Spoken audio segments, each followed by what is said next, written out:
Today's show is sponsored by the law offices of Arman Grigorian. If you're injured in a car accident and need proper guidance and representation, reach out to the law offices of Arman Grigorian, 1-818-404-0333. Also, today's show is brought to you by the Glen Arden Club. If you're interested in networking, cigars, scotch, and a great environment, reach out to us. We'll connect you to the boys at the Glen Arden, and you'll become a member here. Smoke with the WiseNuts. Smoke with a great network.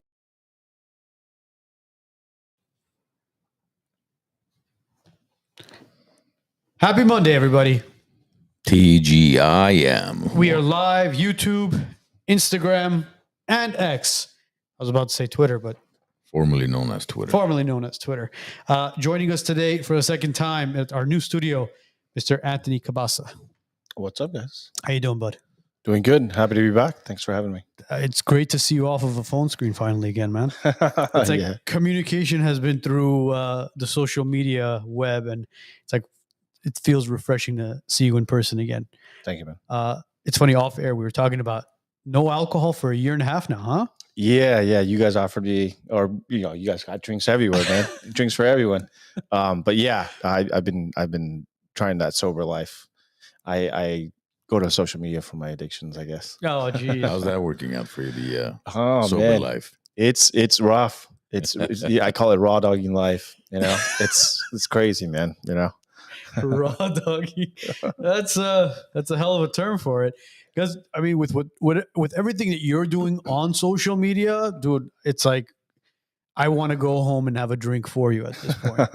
From the protests to the bullshit that you deal with, from the left and the right at this point, it's kind of like, dude, I could use a little bit of a scotch, just a tad bit. But why cold turkey? It was just like a decision my wife and I made. It's kind of one of those things, I guess, more like I follow like a lot of like the Andrew Tate people that like always talk about like, oh, you need to, if you're a real man, you should be in control of your emotions and this and that. And so it's an interesting message for men, right? It's like, hey, you claim to be masculine and all these things, but can you control your emotions? A lot of it is like, don't watch Corn, but with the P, right? Mm-hmm. Can you not be promiscuous? Can you not smoke? I think even like Andrew Tate tried that, right? Like where he tried not smoking. Mm-hmm. Cause you're like, hey, you claim to be like this guy that's got it all put together, but you can't even like stop smoking. Which is bad for you. And so I used to smoke in the military a lot, especially on deployments and stuff. I think it was more like a social thing. And it's also like a nice little break from like when you're doing stuff.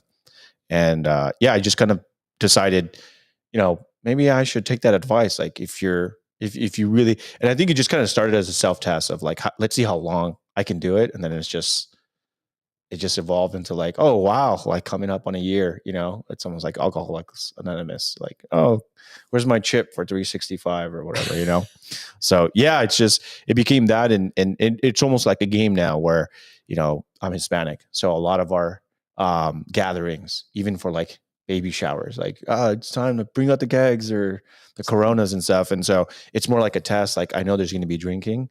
Let's see if I can finally, or someone will finally peer pressure me enough. And so it's just a game at this point. Yeah. Yeah. Cause I mean, the Hispanic people, they're known for the cervezas and the tequilas, man. Yes, sir. And going to any of those parties, know that you got to keep up with the tios.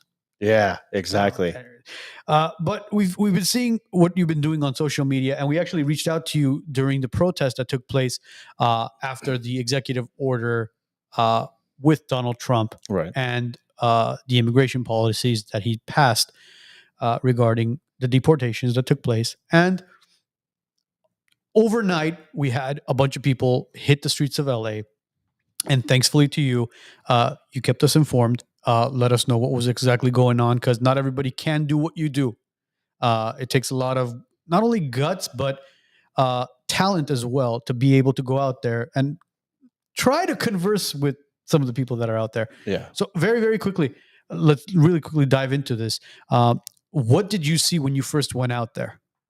Yeah, so it's actually a really interesting chain of events. The first day that I had heard that there were protests out there, and so like, if anyone's watching and they're not really sure what's going on, but I live here in Los Angeles. I've been covering protests for close to 7 years now, 8 years, and it doesn't matter what the protest is. It doesn't matter if it's left wing, right wing. If it's a protest, I'm usually there with a bunch of like stringer friends, basically like a bunch of other independents. That I've actually grown to work with, photographers and some of the stringers and some of the people out there, like just looking for that video, or like, hey, is this newsworthy? I also think it's important to document history, whether you agree with something or not, right? From the pandemic protest to the George Floyd riots, I was there for all of that. And so I'm actually like in the works of like trying to print out a lot of like my better work, because it'd kind of be cool to have like a little book, like, man, I can't believe, because man, it's been so long since the George Floyd riots. Sometimes I look back at that footage and I'm like, bro, I was literally in the middle of like a civil war, basically. It's gonna be 5 years this year. Yeah, 5 years ago, bro. It's insane. Yeah. Rest in peace, Saint Floyd. But so what was interesting about this one is obviously, you've got the new administration and they're saying, hey, mass deportations. And obviously this has angered a lot of the Hispanic community. Obviously I'm Hispanic. This is directly attributed to my community. And so I had heard about the protest, made my way downtown. I had heard that they were like jumping on the freeway, and I'm like, oh, don't jump on the freeway. Like if you want to piss people off and not have them have any sympathy for your cause, jump on the freeway and then have them, have some of the hardest working people trying to just get home, pissed off at you. And they're like, man, I don't care what this is about. Just get rid of them. I'm sure there's people sitting in the freeway like, deport them all. Like just get rid of them. Like we need to stop this. So I had made my way down there. The first day was pretty organic in the sense that because I've been covering so many protests, I kind of know a lot of the group leaders out here. I know a lot of the organizers, a lot of the organizing groups. It's no secret that Los Angeles is very left wing. It's very democratic. It's very liberal.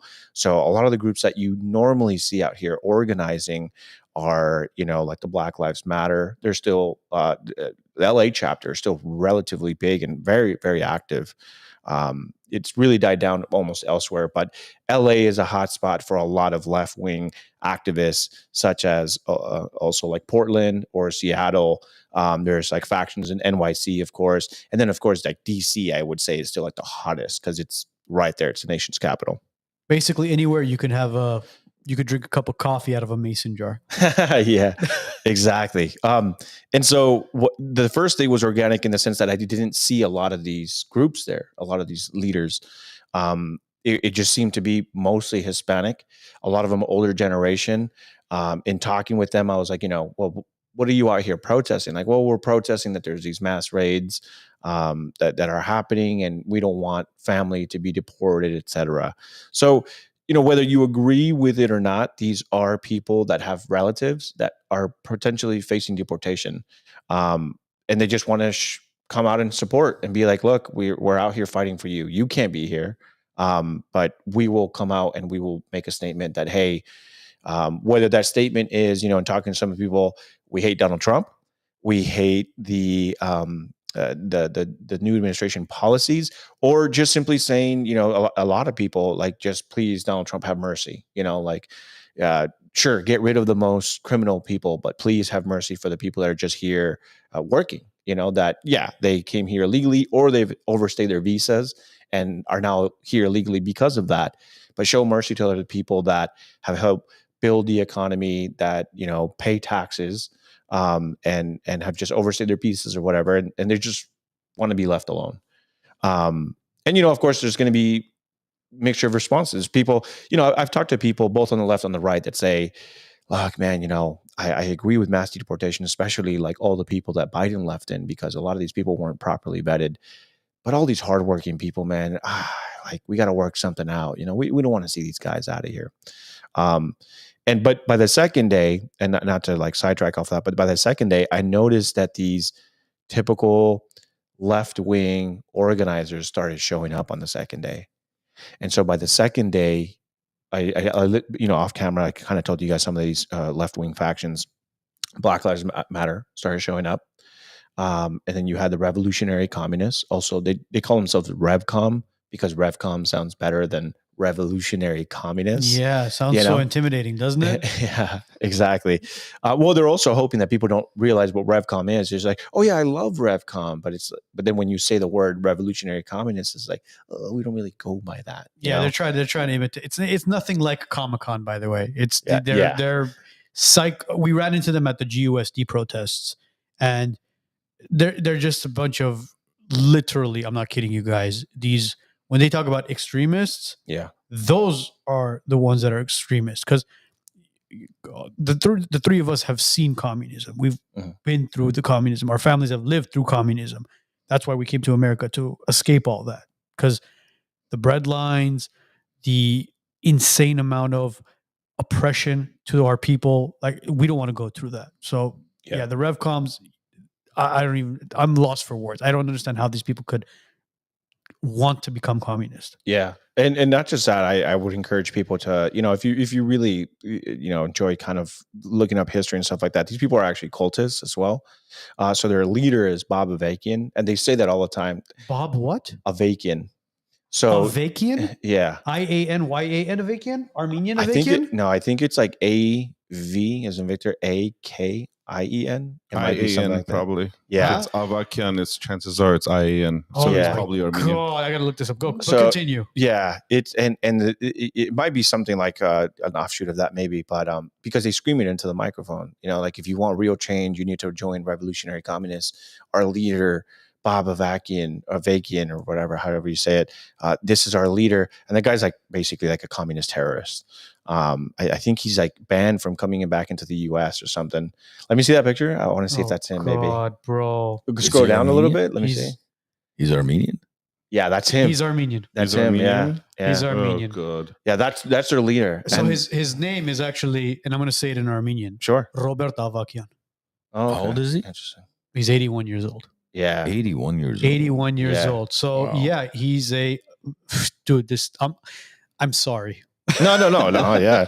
I mean, hey, you don't have to apologize. We don't claim him like the Kardashians. Yeah, we don't claim him. We don't claim Hey, what's him. wrong with the Kardashians? See, this is why it's not surprising. We lived through the communism. Yeah. And unfortunately, a piece of the cancer was left over, and it trickled its way into the United States. But anyways, sorry. No, yeah. And so what I was saying was, you have these factions that showed up by day 2, and then day 2 it got more violent. So now you have, day 1, sure, they went onto the freeway, but it remained very peaceful. By day 2, we started witnessing stuff being thrown at the police officers, major escalations, and that's because these factions. That's how communism works, by the way. Socialism, communism.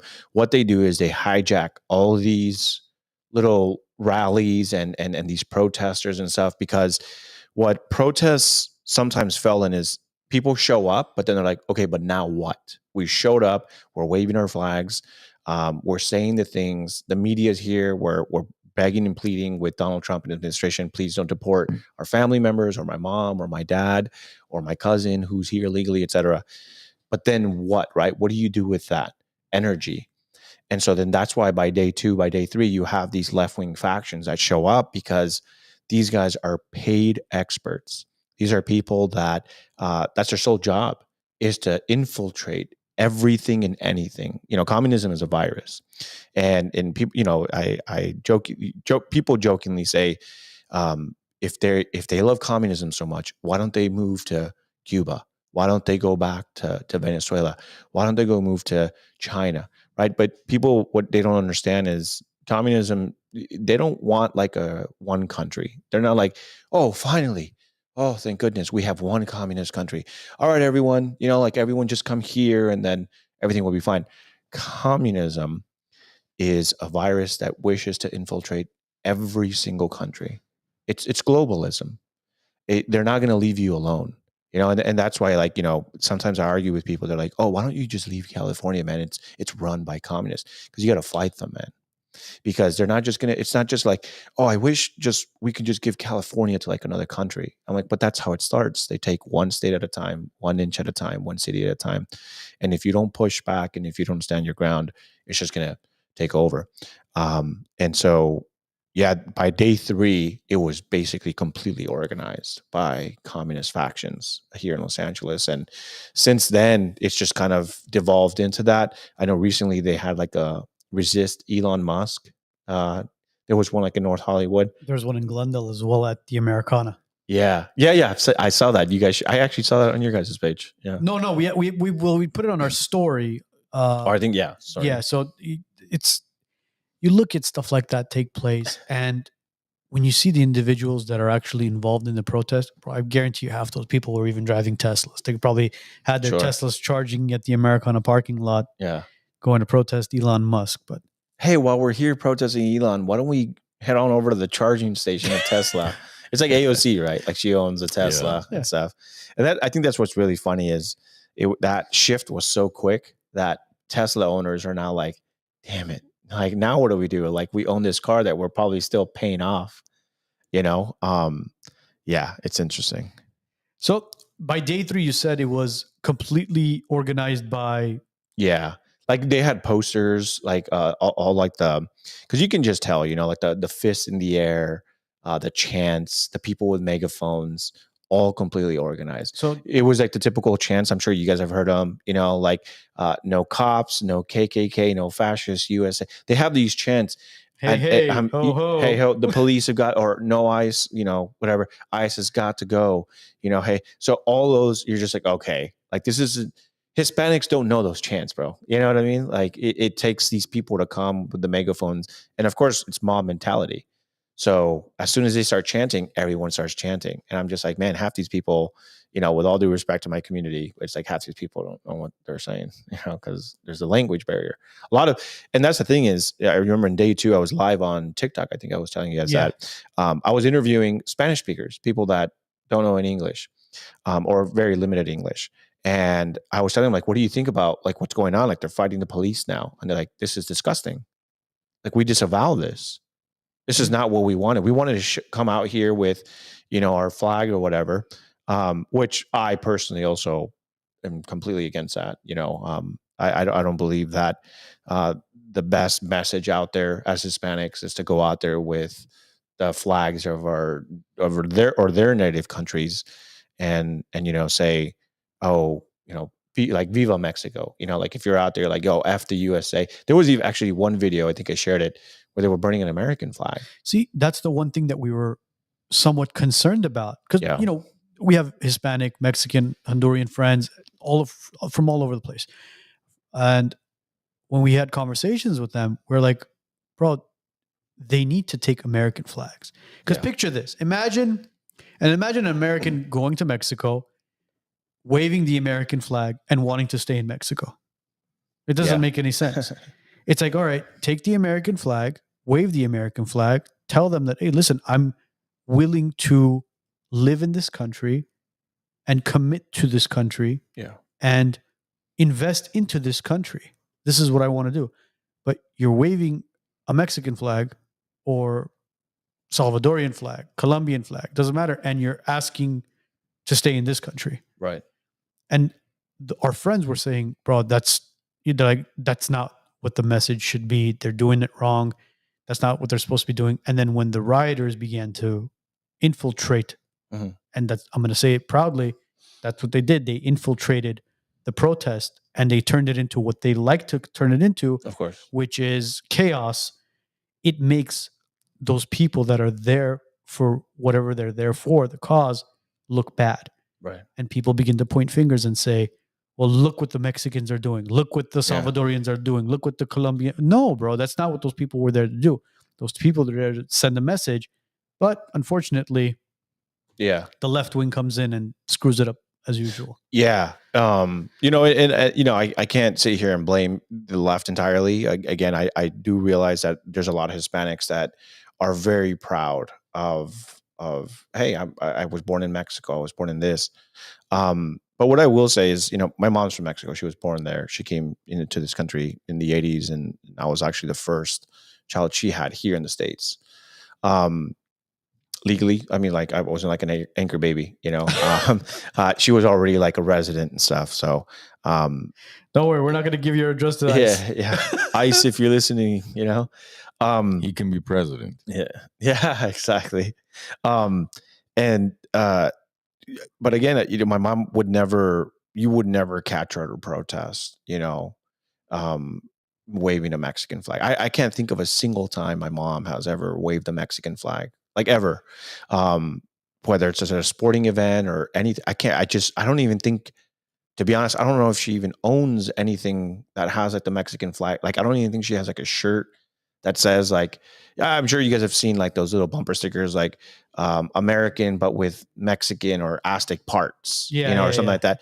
She doesn't, like, nothing, man. Like, she's like a proud U.S. citizen. She's like, this country gave me everything that I am. I mean, she came here to this country not even having graduated middle school, no middle school education, not knowing any English, and she owns 2 homes and like a car. Like, nowhere. Where else can you go with that lack of education, not even knowing the country's native tongue, and could you be that successful? She created generational wealth for her kids, her grandkids, her great grandkids, and her entire family, bro. Yeah, exactly. And you're right. What other country would you be able to go and do that? Yeah, and we always ask a lot of people. We say, look at how many millionaires, billionaires are around the world. How many of them created their wealth outside of the U.S.? Yeah, very few. Yeah, and if you're gonna bring up the sheikhs and stuff in like Saudi, I'm not talking about those people. We're talking about actual business people, by the way. Very few of them, man. Very few of them. So, it's unfortunate that the ones that came to this country and sacrificed a lot in, as far as in Mexico to come here, we hear those stories. We came here with 2 suitcases and $100 in our pocket. Yeah. And we were able to create a lifetime of wealth for our family, generational wealth. It's unfortunate that those people are watching the news and seeing it, I don't want to say flushed down the toilet, but they're being depicted a different way now. Now that those people who are hard workers, who, whether they have an office job, a business or whatever, when they go out in the streets and they cross the streets, they're going to be, what's the word I'm looking for? They're going to be looked at a different way. Right. Unfortunately, they're going to be like, oh, probably one of the protesters. No, they're not. Yeah. How would you want ICE to handle these families or the illegals? Because there's Armenian illegals, there's Chinese illegals, they're from all over the world. Yeah. It's just it seems like the Hispanics have been the ones that have been protesting more than any others. But which is it's also very interesting. I mean, I get in LA, there's probably a larger percentage of Hispanic illegals than probably any other demographic. I don't know the full breakdown on that to say that accurately, but I would just imagine, just because of the population size of Latinos and Hispanics here. But to your question, what would I like to see happen? I think that what Donald Trump talked about is pretty spot on to what I would like to see. So get rid of all the people first and personally. So you brought up something that people that came here with like 2 suitcases and $100. A lot of those Hispanics, or a lot of those immigrants just in general, are pretty upset with the way immigrants are coming over today, and specifically under the previous administration. I went down to the border and I talked to people that were crossing under President Biden, and I tell them, why are you here? I think there was a time where people said, almost everyone could answer, I want the American dream. I want a better future for my family. Mm-hmm. That's like the generation of like my mom, the 80s, the 70s, right? These immigrants that have probably built something already. They've established themselves. But a lot of those immigrants are upset at new immigrants because of the things they're saying they're coming here for. And, you can obviously research this online, but I personally went down to the border and I was asking all these Venezuelans, all these people, why are you here? They're like, well, we don't really like our government. And I'm like, oh, okay, sure. Like, I don't like my government here either, in California. I'd ask another person, why are you here? Like, oh, because I heard that, my friend in New York who got in, she's saying that they're giving out like free money, that there's debit cards that they're just giving out with like $10,000. I could use that. And then I talked to another lady and I was like, hey, you come here with your kids. And they're like, yeah, my kid is very sick and I can't get the operation paid for in Venezuela. So I came here because my friend told me that they're offering free healthcare for all immigrants, whether you come here legally or illegally under President Biden. And so imagine hearing those stories as an immigrant that had to do it the extremely hard way of going through the vetting process, and coming here. And it's like, you didn't get free healthcare. You didn't get free education. You didn't get free living assistance, right?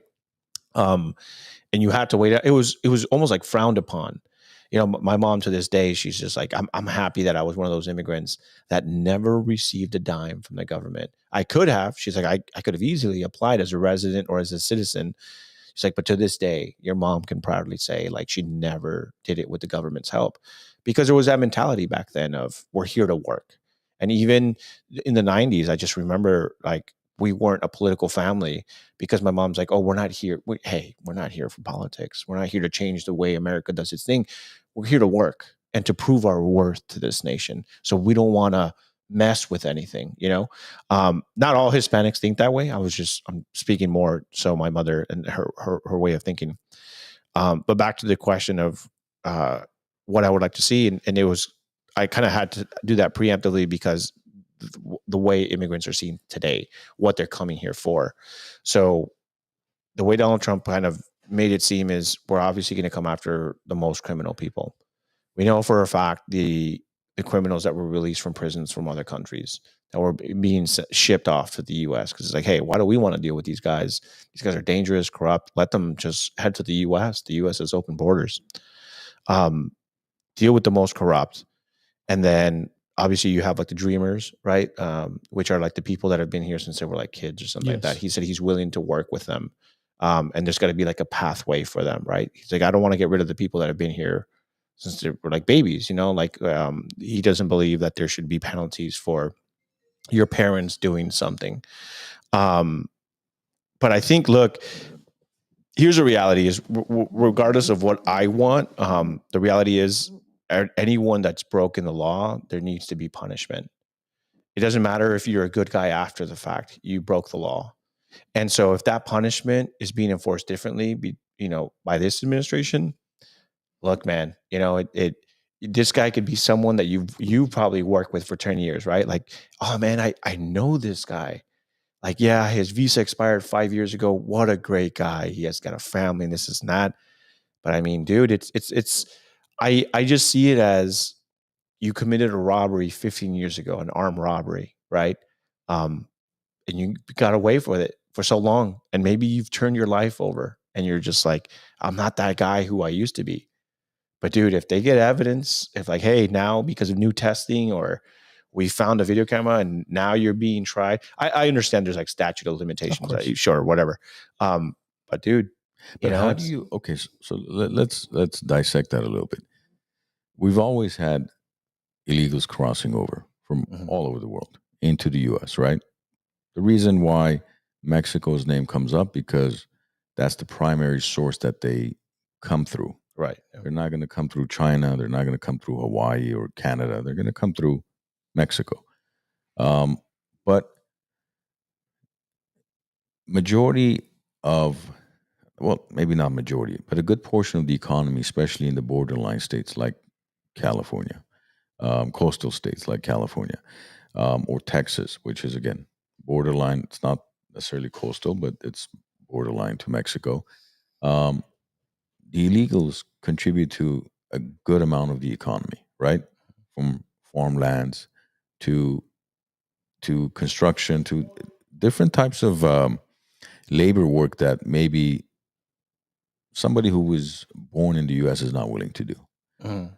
Now, so going back to your point where you're like, okay, maybe they had a work visa for 5 years, 10 years, and then now the visa has expired, so they're no longer, they shouldn't stay here because they've committed a crime. But what do? You send all these people back, or the fact that they've been paying taxes, they've been a law-abiding citizen, they have no misdemeanors, no felonies, nothing. That should kind of give them some type of advantage as to, okay, you've been a good citizen, we'll grant you maybe another 5-year visa extended, whatnot, and then you can apply the legal method and hopefully get your green card or your citizenship in the next 5-10 years. Because I think just to take anybody that's crossed here illegally and just throw them out, I don't know if that would in any way benefit the U.S. It may look. I mean, it may look cool and like, oh yeah, I'm doing my job as a president. I've told you I'm getting rid.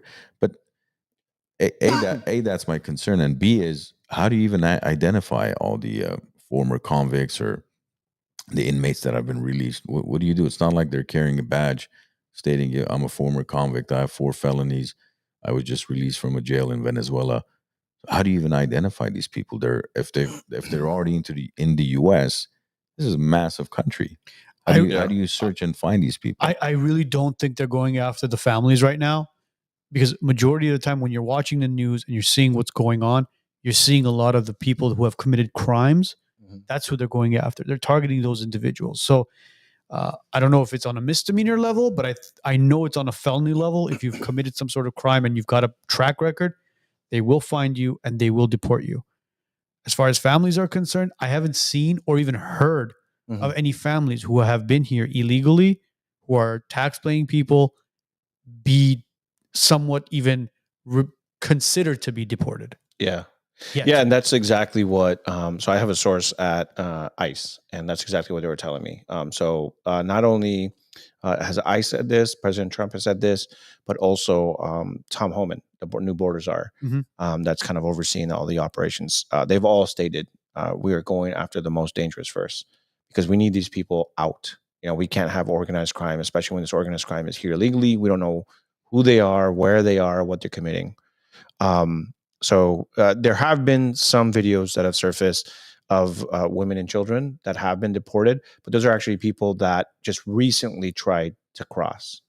So you are seeing videos of families being deported back to their home countries, but those are people that tried to cross under President Trump. Correct. So it's just like, hey, you got here illegally, we're sending you back. Yeah. And this was January, right, of 2025. Yeah, correct. January and also this month, February. So, but to answer your question, so here's the thing is, if you start breaking down illegal immigration, so, I mean, man, there's millions of illegal immigrants into the U.S. The problem, so we can talk into overstayed visas, people that have overstayed their visa and no longer qualify. The problem is it's oversaturated. And so what I mean by that is you have workers that are probably here on a worker's permit, and then they've overstayed their visas because it's either it's become so oversaturated that they no longer need you. It's basically like, hey, my job only requires 20, but we have 100. So it's like you can run those 20, and they're like, hey, we're not going to hire you guys anymore because then now we have to pay you higher wages, or we have to give you better benefits. We're just going to go with the other 80 that are waiting around, and then we'll bring them in at lower wages, right? But when you talk about illegal immigration, I think it's also important to understand that a large percentage of illegal immigrants are here with a specific purpose to be sexually trafficked. The United States is the number 1 place for sex trafficking, I believe, in the world, to include child trafficking. It's the number 1 place. This was Sound of Freedom with what's his name, Jim Caviezel.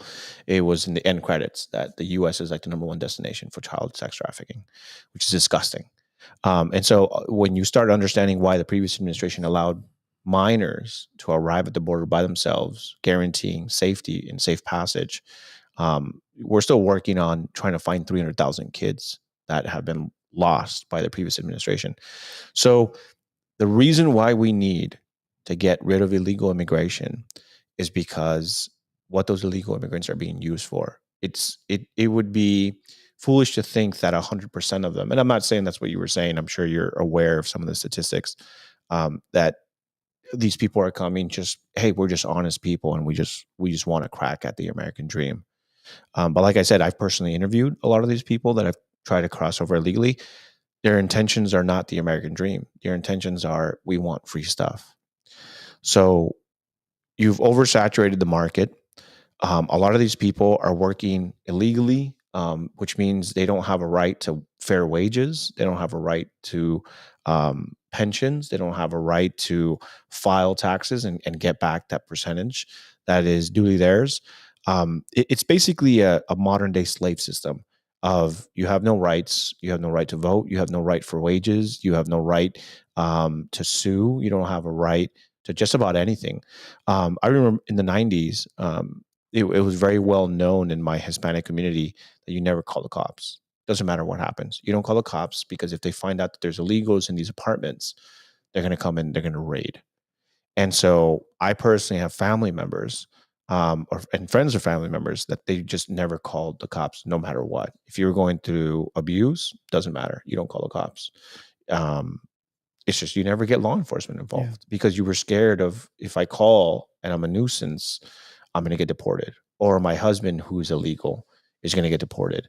Or my wife that's illegal, or my kid, etc. And so you just don't do that. Obviously now we have like sanctuary states, which basically means like, look, we understand that you're not here legally, but we do want to give you guys resources. You should be able to call 911 and report a crime if it happened to you. If something's happened to you at work, whatever, doesn't matter. Call it. Yeah. We'll investigate. You don't have to worry about your deportation status. But if we have, it's a broken system and we have to fix it, because it's not easy when you have 50 million, let's just say 50 million illegal, let's just say 10 million, let's just go very conservative, 10 million illegals. It's going to be a lot harder to get to those honest people that overstayed their visas. And who knows why they overstayed their visas? Did they commit a crime? Are they no longer eligible for a work permit? Or is it because they've imported 10 more illegal immigrants for that worker visa that they're like, hey, we're just going to grab the illegal guy because we can pay him a lot lower? Did they overstay the visa because now the process is a lot harder? Has the process is, hey, they don't require jobs for this anymore. So there's a lot of nuances to this. And I wish it was as easy as just like, hey, we'll just reapply. But there's like a lot of different reasons why they maybe can't. But a lot of it is because there's just so many of them. And so I don't think it's necessarily the optics of deporting. Like, I just want to be able to say that I deported all 15 million, 20 million illegal immigrants.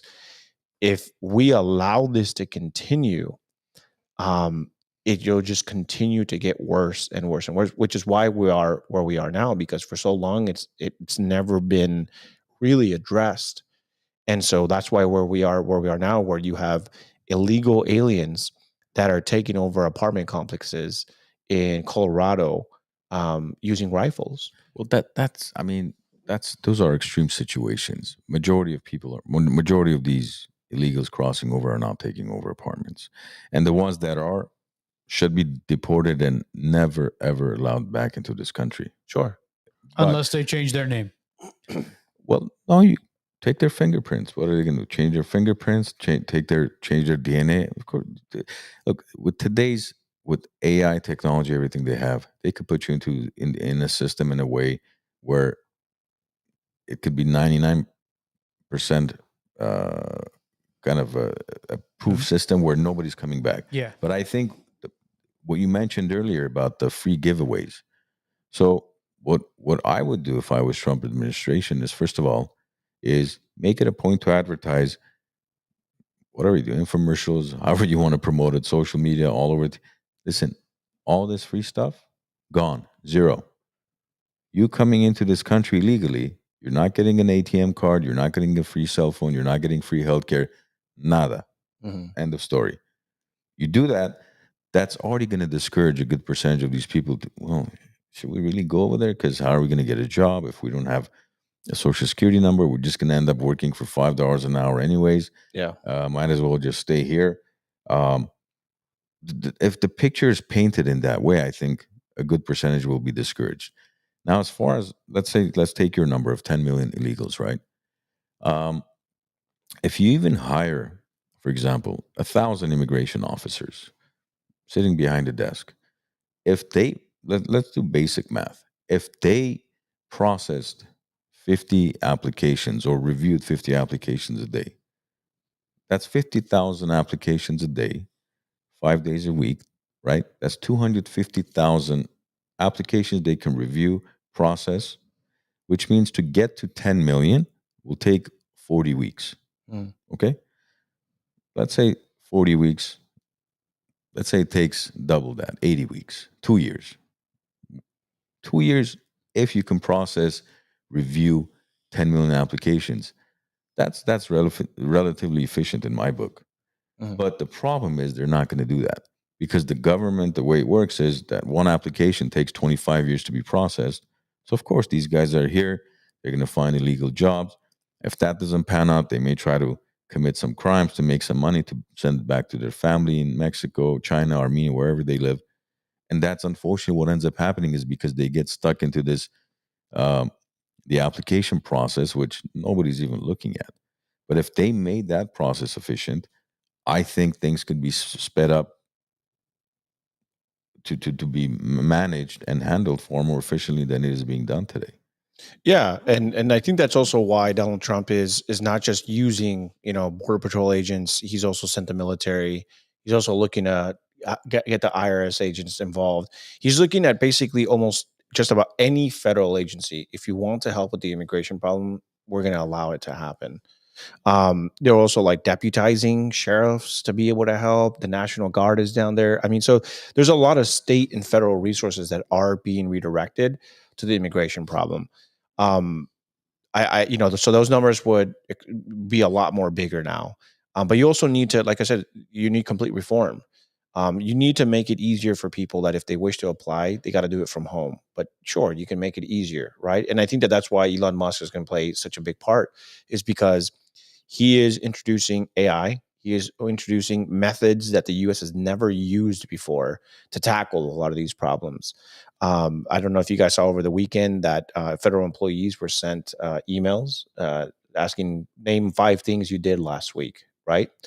And it turns out that AI is going to be used to sift through all these emails, because there were a couple of journalists that jokingly said, oh, it seems like anyone can just send an email to the reply response, and then they leaked the email that federal employees were supposed to send it to. And so their hopes was that millions of Americans are just sending stupid emails to the federal government. And so Elon Musk came out and he's like, joke's on you. I'm not sitting there sifting through all the paperwork. We're using advanced intelligence to sort through all of it. So what AI is going to do is they're going to sift through.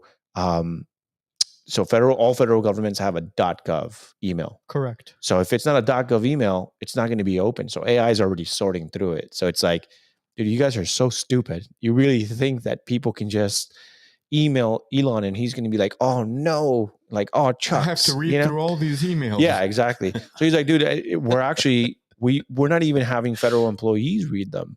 It's just going to be AI. And AI is going to determine red flags. And it's like, okay, those 5 things make sense. All right, cool. They're going to be put into, okay, this person's good to go. And then another one's going to be like, hey, we've got some red flags. This guy replied stupidly, or this isn't according to the prompt that you set up the AI. This isn't productive enough, et cetera. So I think things like that, being innovative and bringing in these new methods of doing things is going to be very crucial for the Trump administration to be able to tackle a lot of these problems, the application processes, making it easier, cutting out a lot of the middlemen, because it's not a known, it's not a secret that there's a lot of federal employees that are extremely useless. And so really? You sure, man? Yeah, I think so. And so what that does is, what we could do is, for the immigration process, is cut out a lot of the middlemen and then just leave the people that are actually doing the decision making. You don't need 4 employees, going up the chain of command of like, hey, we've got a new form here for this person that wants to renew their visa. Just make it a one-stop shop. It's like the IRS, right? AOC, actually, she made a pretty valid point. I know, it's crazy. But she's like, that's going to be a clip, by the way. Yeah. And then what she said is like, why do we need IRS? So basically what she's saying is, why do you need to go file your taxes with a person that you have to pay money to help you file your taxes? We have the IRS for that. You should just be able to go into the IRS website, not even deal with a person. Just go to the IRS website, and then you enter your information, and then they tell you. So you do your taxes. It'll ask you in layman's term what you need to input. How much money did you make? What were your expenditures? What was this? What was that? And you submit it, and then it says your information has successfully been submitted. This is how much you owe, or this is how much you should expect back. So what, you're telling me AOC wants to get rid of jobs, accountants, and CPAs? Yeah. Well, AOC, I don't know. I don't know, man. You're being very not inclusive right there. Trying to get rid of jobs. Well, the thing is too, is she proposed that under Biden. So like now she's fighting it because her idea is being brought forward by Donald a lot Trump. of shit has been proposed with Biden. See, going back to the whole border situation, there's a big misconception as far as people thinking that the only people crossing the border are people from Latin America. It's not. It's not. It's only not only for people from South America. You have people coming in from China. You have people coming in from Pakistan, from India, from the Middle East. And also you had a bunch of Ukrainian and Russian refugees coming in. Yeah. And to be honest with you, a lot of the Ukrainian and Russian refugees landed in Los Angeles. In San Diego too, yeah. And in San Diego. Yeah. And when you speak to a lot of them, bro, they're living a better life than a lot of us are. Because what they're doing right now is they're seeking refugee. They're coming to LA, San Diego, wherever it is. And the government is filling up their ATM cards. They're getting a bunch of money from the federal government. And at the same time, they go pick up a cash job or some sort of job where they don't have to report it. And at the same time, they also go and they rent an apartment building as far as low income. So cheap rent, cash flow coming in, federal aid coming in. Well, these people are racking in. I'm not joking you. I'm dead serious. Like anywhere from $5,000 to $10,000 a month per person. Yeah. And in some places they have free rent. So I remember one of my good friends, Savannah Hernandez, she did a report, I think it was the state of Maine, where they were offering refugees or anyone that was coming in a year of free rent. A year of free rent. A year free. And they had just like redone these apartment buildings. And there was a lot of locals that were upset because they're like, we've been asking to renovate our apartments for so long from the state government. And you guys just built new apartments for refugees. And it was like state of the art, like everything. Dude, I was looking for a handyman. And one of my buddies says, hey, there's this Ukrainian guy who's a really good handyman. Why don't you call him? So I call him over. He was doing some work at a property of ours. And I had a conversation. I was like, so, what's going on? He goes, oh yeah, I'm never going back to Ukraine again. I'm like, why? He goes, so we came here, we came here as far as to seek refugee.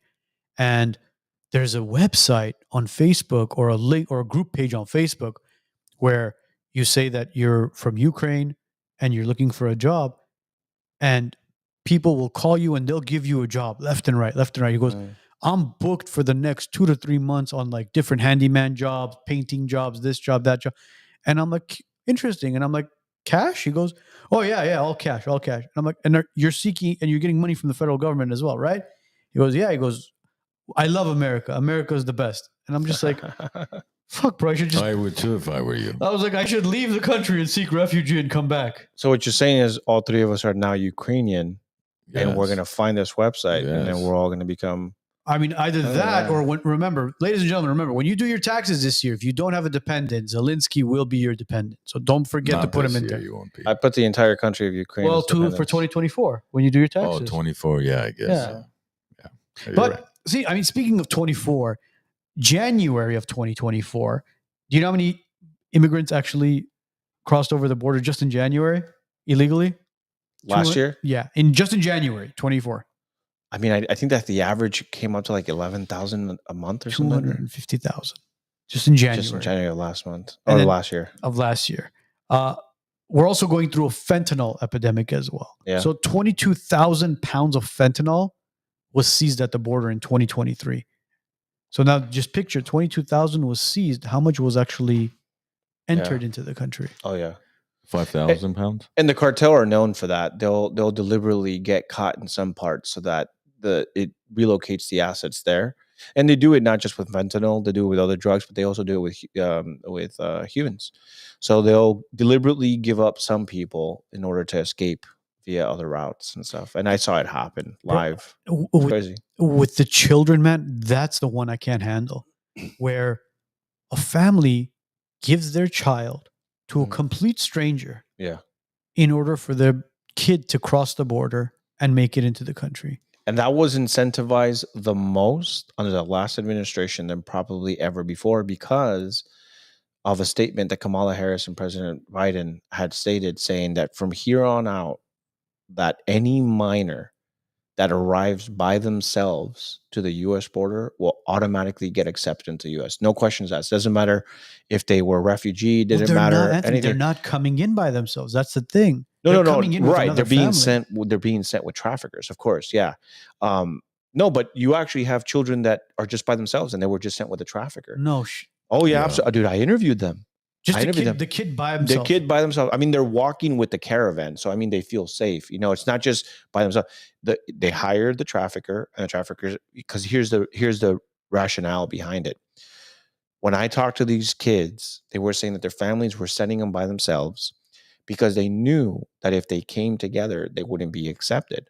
But because of the policy of every minor gets into the United States, they can now petition for their parents. So it's less expensive because instead of paying for 3 people, you're now paying for the child. And then on top of that, the kid's going to get in. So I literally talked to a kid and I'm like, Mijo, like, how old are you? And it's like, oh, I'm 7. And I have pictures of it. Like, it's insane. Yeah, bro. Oh, dude, there's younger. There's like kids that could like, dude, 3-4 years old. And they're like with complete strangers. And it's because they're like, we know that, and they have like numbers. It's a whole operation. So then where are they coming to? Bro. Who's accepting these 3, 4, 7 years? So obviously you have all these nonprofit organizations, Catholic organizations, Jewish organizations that are taking in these migrants, and it's like a refugee settlement program. And so it's the federal government working alongside nonprofit organizations to relocate to these people to organizations in states and find them foster homes or temporary homes. And so it was discovered by James O'Keefe back when he used to work with Project Veritas, that a lot of these children were being sent to relatives, but these relatives were actually a cartel, and they were prostituting a lot of these teenage girls. That's what I've heard. Yes. Because Tony Robbins is actually working on like a documentary, I guess you can call it, where what happens is these kids come in to the U.S. and they're handed a piece of paper which says, you're going to go to, let's say, Tucson, Arizona. Mm-hmm. And this is your uncle. You're going to go. You're going to meet them. They're going to take you in. So this 6-year-old, 7-year-old kid shows up in Tucson, Arizona at this address. Yeah, come on in. Come on, mijo. They take them in, and now they start using them as slave labor. Absolutely. And for years, I told you guys this a few weeks ago, you guys were shocked. You thought it can't be true. These kids, what I heard was, for years, they haven't left the basement or whatever facility that they're now working as basically slaves. Yeah. They haven't seen sunlight in years. They're just being treated like nothing. Yeah, it's slave labor. There's actually, not to cut you off, but like to your point, there was, and you can look this up. Anyone can. There was like an onion field in Louisiana that the farmers there were armed, and as soon as you came in as an illegal immigrant, you were not allowed to leave the field. They had campers there where you were forced to sleep, and sometimes it was like 12, 14 people to like a little camper. And so you use the restroom outside. You're not allowed to leave. They would take their phones. Like, if you even dare contact, we'll make sure you get deported. It's slave labor, man. Like that's really what it is. And it sucks that it happens, because I do feel like maybe a good portion of these people do come to the U.S. maybe with good intentions. Maybe they do want the free thing, but they're like, okay, once I get that free thing to boost myself up, then I'll just, work regularly. So basically they're like, okay, sure, I'll take advantage of the free hotel. I'll take advantage of the free food, but I got to get a job so I can stay. Because if I'm just dependent on the government, they're going to probably deport me. So they're like, I'll use that leg up, right? And then I just want to get a job. I just want a normal job. Which is why they say enter through the port of entry. Come in the legal way. Yeah. I can guarantee you this, man. The individuals that are crossing the border and painting this fake picture of, oh, the border is terrible, they're going to reject you right away. It's not.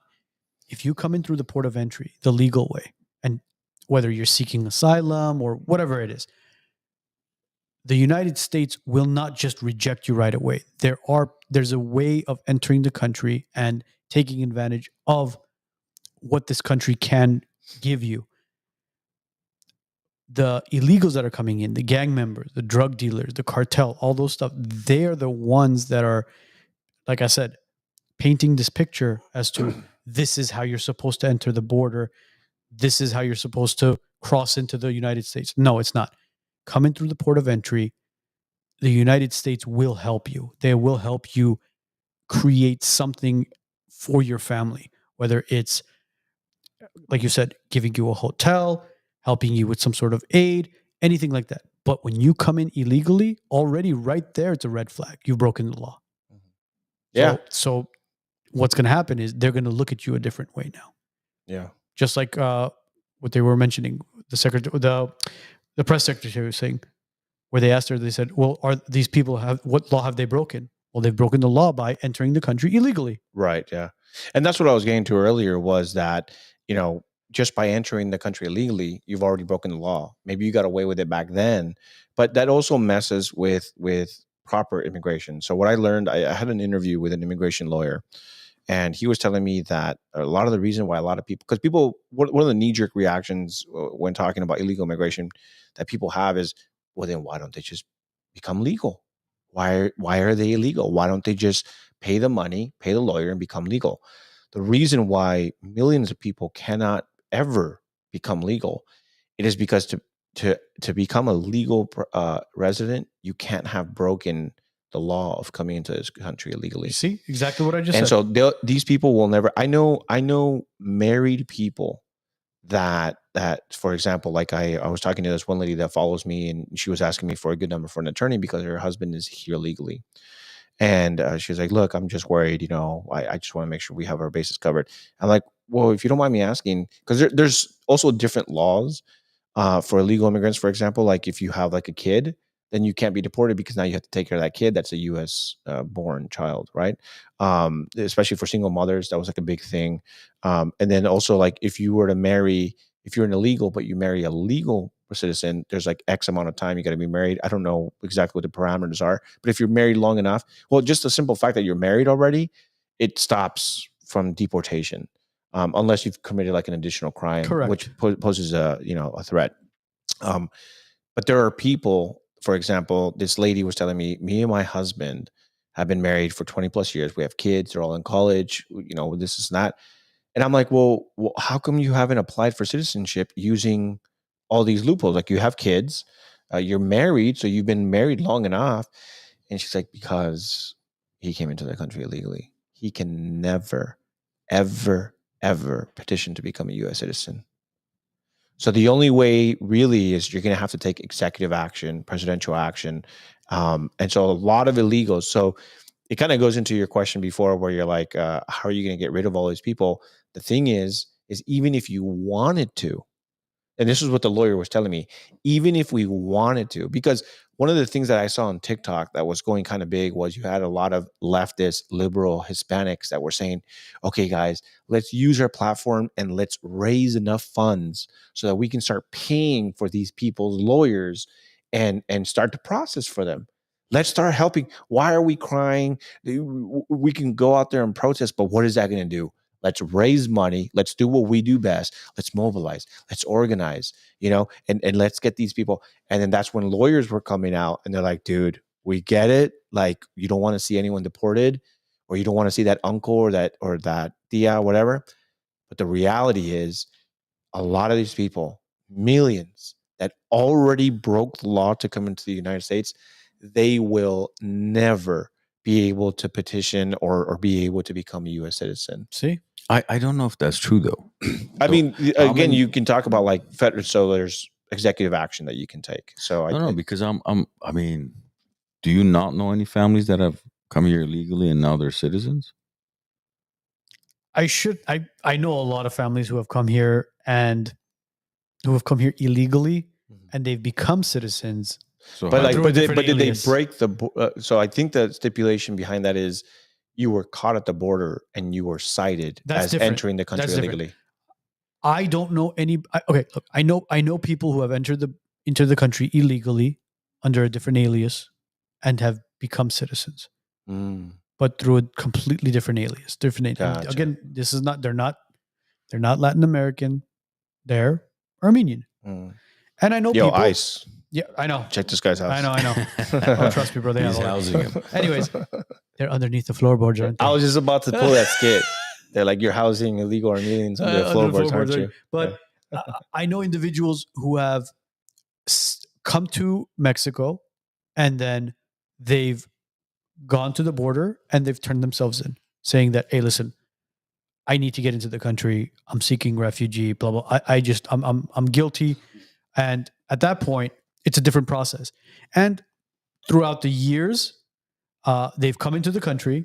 Yeah, they've served a couple of days of I guess you would call it jail in Mexico, right at the border. It's immigration jail. Yeah, immigration jail, a couple of days, but they've crossed into the United States, and they've began the process of the green cards, the citizenship, and all that. Mind you, it's not an overnight thing. It takes And time a lot of money. and a lot of money. But eventually, yes, they became citizens.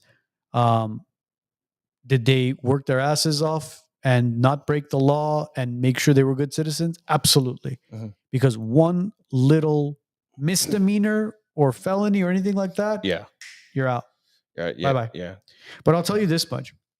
As far as the Hispanic community, the Latino community is concerned, you guys are probably the hardest working people on the face of the earth, bro. Thank you, bro. Because when was the last time you ever saw a Latino homeless? Yesterday. I was about to say, I saw one today. No, I'm Bro, just kidding. it's- No, I've never it's- seen one. Yeah. Do you know what? I don't know what it is, but I'm so proud of the Latino community because you guys will not allow one of your own to end up on the streets. You guys will work your asses off, whether it's construction, it doesn't matter what it is, anything it is, and you guys will collectively come together to make sure that not one of yours falls. Unless, again, drugs or stuff is involved. That's Right. Yeah. that's a completely different story. But truly, when they say that this country was built, in the backs of immigrants, it's actually absolutely true, bro. If immigrants did not come to this country, it wouldn't have been built. Mhm. But when it comes to coming and crossing into the country, guys, there are laws that will protect you. And seeking asylum at the border, at the port of entry, will help your cases. Don't do it illegally. Don't cross over those the walls, those channels, those underground railroad. Don't do it that way. Do it at the port of entry. I promise you, your process will become easier. Yeah. Well, I mean, everything becomes easier when you do it the right way. Well, right? when things become more efficient with the Yeah. government, and the government becomes more efficient when it comes to processing things, I think it'll make it easier for the individuals as well. And I mean, speaking of it being efficient, want to kind of jump into Doge and what Doge has been doing with USAID. Terrible things, I hear. Are The you- liberals are telling me that It's Elon terrible Musk is a things, right? fascist, man. Yeah. I know. I mean, look at some of the things that they've cut from USAID: 1.5 million in DEA training in Serbia, 47,000 for transgender operations in Colombia, Poor Colombians. $2 million in sex change surgeries in Guatemala. I mean, how are the people in Guatemala going to get sex change operations? Yeah, it's terrible. What are your thoughts? I think that's money put to good use, if you ask me. Well, what about the 50 million in condom distributions in Gaza? I don't know if that's. I don't know, bro. Yeah. Okay, no. Here, I know exactly what you're talking about because I read I did the report on that. So here's the way that operates: is when they made the claim that 50 million. I don't want to hone in too much, but 50 million to Gaza or whatever, right? But there's actually earlier reports that condoms are being bought by people in Gaza so that they can create like these little biochemical weapons. And that's what they use the condoms for. But what's interesting, because I thought to myself, I'm like, what do Muslims have to do? I don't know. It's not halal. Yeah, I was going to say, I don't know if Muslims are for contraceptives. I just don't think so. But here's the thing is, people want to see a bill that says 50 million for condoms. So reporters, if they don't see like a check, 50 million for condoms in Gaza, they're going to be like, oh, it doesn't exist. People don't understand that the way it works is the money gets sent to nonprofit organizations abroad, and then they decide how they're going to do it. They're not going to put a list item like condoms. You know what I'm saying? So I would just make the argument that I do believe that maybe not 50 million, but 50 million did get sent to a nonprofit, and maybe a portion of that was going to be used. Okay, how much do you think was a portion for condoms, bro? I mean, to even put it in there? No, I know. Maybe it was for an abortion clinic. They didn't want to label All it right, as what about abortion. EV? Yeah, What about exactly. EV? Yeah. What That's about this I'm one? saying. EV infrastructure for Vietnam, 2.5 million. We shouldn't be. Okay, here's my thing with Vietnam. We shouldn't be giving a damn cent to Vietnam. I don't know if you guys know this. Didn't we go to war with them? Well, not just that, but so my barber is a Vietnamese, and he's like actually Vietnamese. Like he came here.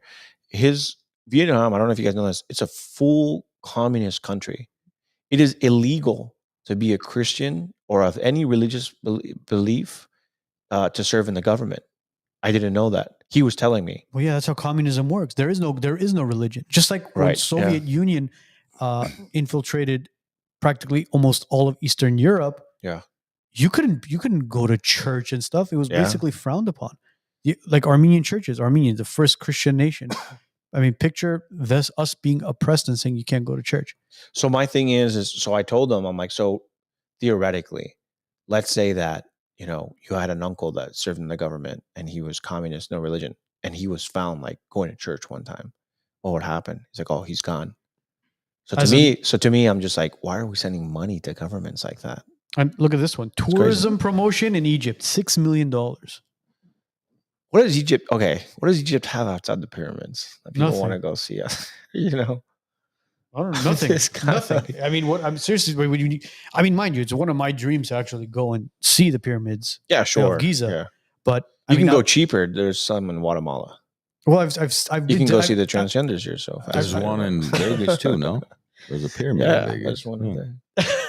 I've been to Chichen Itza in Mexico. I haven't been to the one in Guatemala. Yeah, they actually. I was reading a report on this. I don't know how true it is. Supposedly, they just found the largest pyramid. Like it just recently got discovered, and it was in Central America. What was it? Half of it was like underground. I'm not sure. I got to read into it. Somebody just Interesting. said, yeah, it's supposedly bigger than the ones in Egypt. I was like, what the heck? So basically, at this point, Doge is going in there. They're doing a complete audit. The next thing that they're going after is actually USPS, the United States Postal Service. That's another thing that they're going to be auditing. Finally, I know, bro. Seriously. They're apparently, I don't know how much of this is true, but 80,000 IRS employees are going to be fired. Yeah. I don't know how much of that is true. Well, I think what ended up happening with that is Biden was looking to hire. I don't know if you guys remember, they were going to hire like 80,000 IRS agents. 87, yeah. Yeah, and they were just like, oh no, that's for that's to like make sure, because they were asking like, oh, why are you guys hiring 87,000 of them? That's kind of insane, like all at once, right? And they were saying like, oh, they're not going to come after the little people, and then it turns out that like Venmo. I don't know if you guys remember that. Like, I think it was Venmo or PayPal saying that like $500 or more. $500 or more, it was going to be audited by the IRS. And I'm like, dude, you sons of guns, bro, you got us, you know? Yeah. So yeah, I'm excited about it. There was that funny meme where it was like when grandma Venmos me $500 on my birthday, and all of a sudden you have the FBI breaking in, the IRS breaking into the house. Another thing that's happening right now is, as of today, all federal employees must be showing up to the offices for work. I had conservatives upset about that one. Conservatives were upset about it. Yeah. But Joe, were we able to put those the videos that I uploaded? Were we able to put those up? Yes, we have. Can we play the one of Kelly Loeffler? Yo, real quick, Or Elaine Loeffler? Elaine in the chat is like, oh, you can go visit the Nile in Egypt, bro. Nobody wants to go. The Nile River. Like a Nile River, bro. What are you gonna do? Show up and be like, oh wow, look, there's a Nile. I'm not paying $20,000 in condoms for that. What was the name again? One more time. This was the SBA one, the SBA administrator. Rebecca was saying go back to Armenia. I'm not sure who she's referring to. Oh my good, Rebecca. I think so. Yeah, she's cool. Who are you She's buying nice. tickets for? I don't know. She's telling us to go back to Armenia. I don't know. Who she's Oh, referring she to. was saying like you guys should go back. I don't know. I don't know. Oh, That's wow, why that's I'm curious racist. to know. Rebecca, That's which one of us needs to go back to Armenia? Well, one of us went to Armenia. He's no longer on the show. Oh wait, you guys did have a third guy, right? Yeah, we Yeah. did. Edgar's in Armenia. What is he doing out there? He left the United States. Oh, I'm not gonna ask too much about that. No, you could ask. I mean, we They like self-deport? He basically, bro, he was at this point where he's like, oh, dude, he had no hope of Trump being reelected. And he was just like, dude, I'm tired of that. Was not the deciding factor. Well, no, I know it wasn't the deciding factor, but he was like, I will have a better life for my family in Armenia. Interesting. Gentlemen, so I have a few clips uploaded. One would be the stabbing of the footage that you have of the stabbing. Another one would be dispersing the crowd. Another would be cops retreating of the protest. And the cops retreating the protest. That one's actually pretty good. So I don't know if you uploaded that one video. I uploaded it to the scenes where it says scenes. That's why I uploaded it to. Oh, no, it doesn't show here. Oh, fantastic. Fantastic. This is why I do the upload. I know. Make sure it's the right scene, Joe. Right? You have no idea what Arno's uploaded it. Yeah, don't type the letter P into the URL. Okay. The only reason why I wanted to show that clip is because she's walking through the SBA office and it's completely empty. Nobody's there. And it kind of goes back to the whole work from home shit. Those days are gone, bro. Oh, yeah. Those days, I know exactly what you're talking about. It's a white lady, right? Yeah. Those days are literally over. People need to go back to work. What was the statistic as far as like, was it 2% of the government employees offices were like that? The spaces were being utilized for actual. That's basically what it was. So you have this giant space and only, like I said, like Arman said, 2% of it was actually being utilized by people. Everybody else was working from home. Again, like I said, those days are over. COVID's done with. The stay-at-home order is done with. People need to go back to work. People need to actually be interacting with each other. Right. Because what's happening in society now is people are becoming more and more socially awkward as well. They don't know how to interact with each other. They don't know how to hold a conversation. Because all they've been doing is they've been sitting in front of a goddamn computer and just stuffing their faces with processed foods and just okay. I'm mostly upset about the fact that it's not even that the federal employees were able to stay at home. It's just that the offices that they used to work at were still being paid for. Oh yeah, and the lights are on. And the lights are on. Yeah, that's what I'm most pissed off about. It's like, bro, if you're gonna go remote, close down the office. Why are we having offices fully? You know what I'm saying? Like it's like Do you know how many square feet of space the federal government occupies nationwide? How much office space do you think they have? Fuck, man. I don't know, man. I don't even want to know the number. What is it? I'm curious if the audience wants to. Okay, if you guys are watching if you guys are watching on Instagram, on YouTube, and on X, well, they can Google it, I guess. Yeah, never mind. 149 million square feet of space. Oh, Rebecca, how much is it? 149 million square feet of office space. Yeah, we need all that back. What is Rebecca saying? Oh, she was saying this country was built on white immigrants. That's interesting. Was built on white immigrants or by white immigrants? Was built on white immigrants. So they laid down white immigrants and then they built the nation on them. So there's a layer of white immigrants. So we're basically standing on a... See, I mean... Yeah. I don't know. It's the railroads, I think were built by the Chinese. You want me to trigger Rebecca? Did she tell us why we should go back? Who's going back to Armenia? I don't know, but I could trigger Rebecca right now. You have a brown man sitting with 3 Caucasians. So she's not going to process the Caucasian part because technically speaking, Armenians are real Caucasians because we come from the Caucasus. I know Rebecca. She's cool. She likes to troll sometimes, but she's German.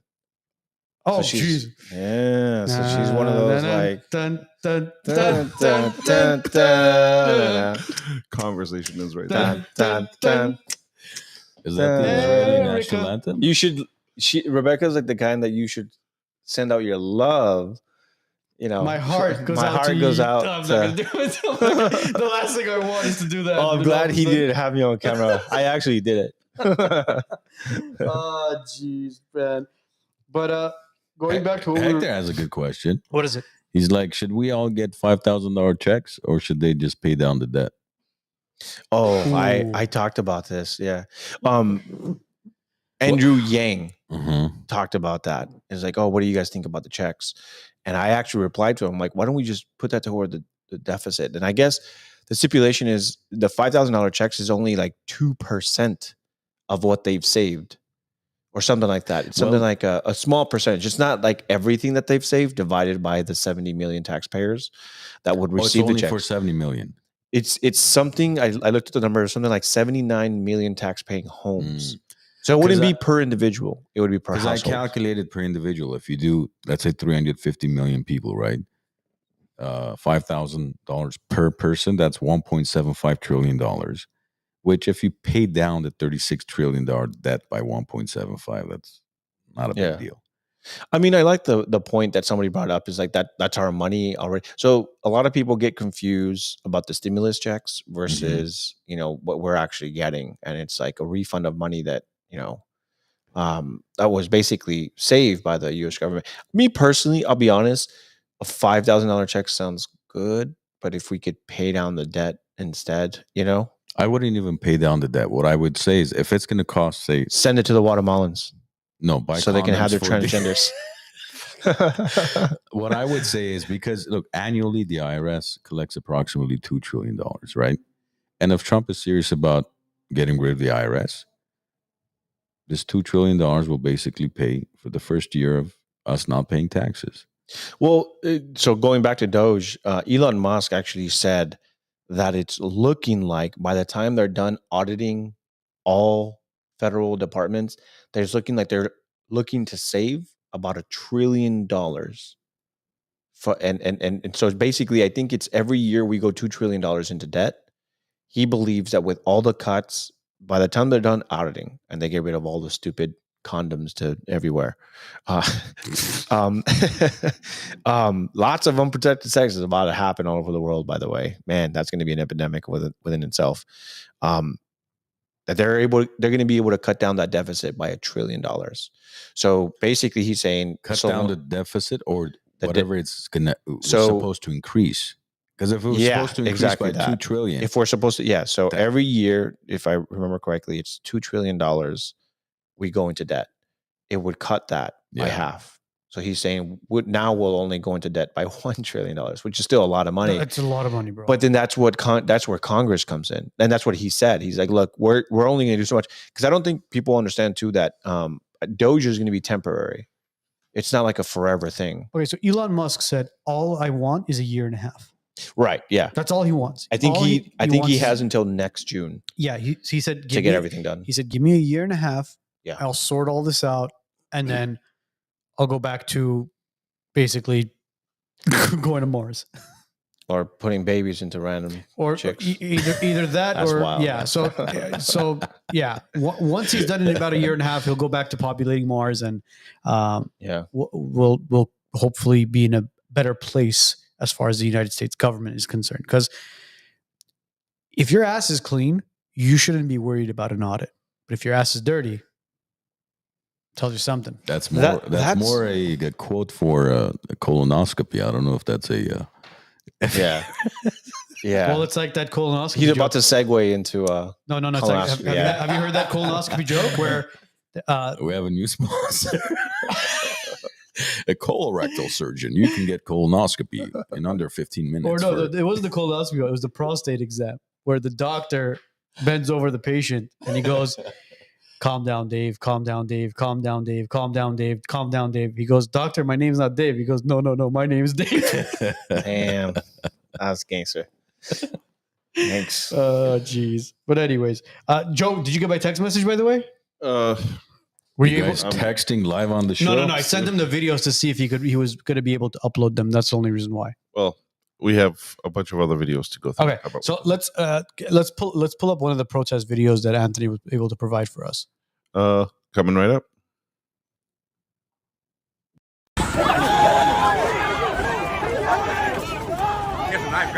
He has a knife. He stabbed him. He has a knife. He got stabbed, guys. He got stabbed, guys. Somebody call 911. We need medics out here from the City Hall. Grand Park, we're having somebody with a stab wound. That was of the stabbing. Who stabbed who? Yeah. So just to be clear, that video is from a good friend of mine. He's another stringer. His name is Joe. RRT Media. He works for that. That's why it has like the logo on the top right. I was actually watching his live stream when that happened. So he's a really good guy. You guys can look him up on YouTube, RRT Media, and he usually goes live, like doing all these things. And so I was watching his live. Sometimes I don't show up to the protest until I see he's there, and I'm like, all right, let me see if it's worth going there, you know. And that day I definitely missed out because it ended up being kind of. I mean, it's a sad situation. So one thing that people need to understand is this was a high school walkout. So a lot of people don't understand that downtown LA actually has high schools. Like people actually live and build families, and there's high schools in downtown LA that people attend. And so I think people think that like people travel to the city. Like, why are there students walking out at the city? How did they get there? Are there buses? I'm like, no. There's schools there. So a lot of these protests that we've seen are high school students. So those were actual high school students. That's why a lot of them are wearing backpacks. And I don't know if it was gang related or what, but they just started fighting each other for some reason. I don't know if it's just like the high testosterone or they're trying to impress a girl or what. Again, it could have been gang affiliated as well. I grew up public education here in Los Angeles. There's a lot of gangs, especially with Hispanics, and they're always trying to fight each other. They're always trying to prove something, to prove their worth. They'll knife people. That's just the way it is. I actually had a knife pulled at me when I was in middle school.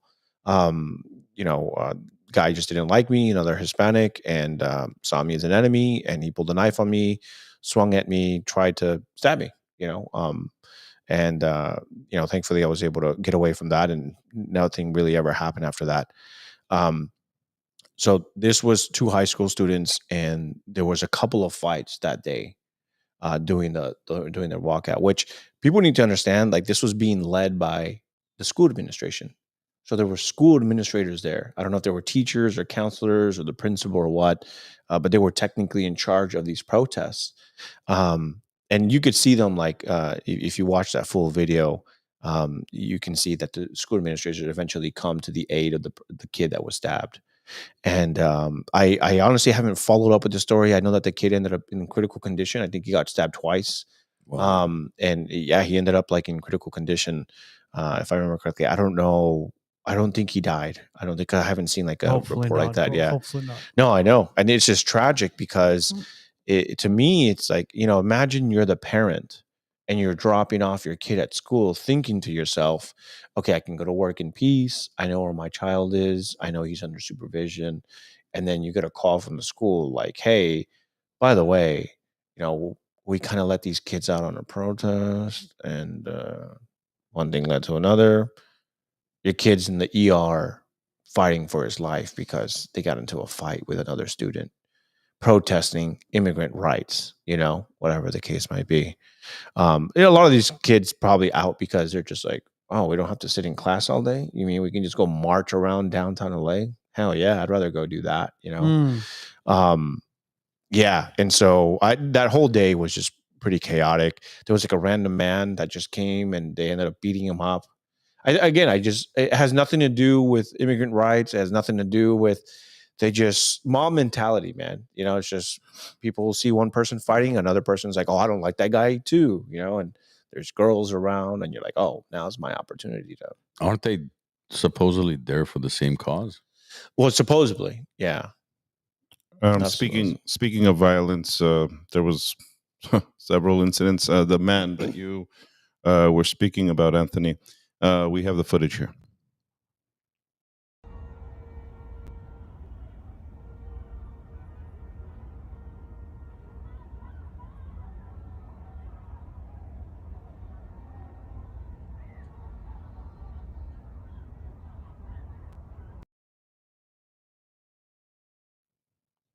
Yeah, so I think the craziest part to me, bro, is they're running to this guy with like the Mexican flags, like as if they were like conquerors, like, oh, you were going with their state. Yeah, we're gonna beat the shit out of you. We're gonna plant our flag. This land is ours. Yeah.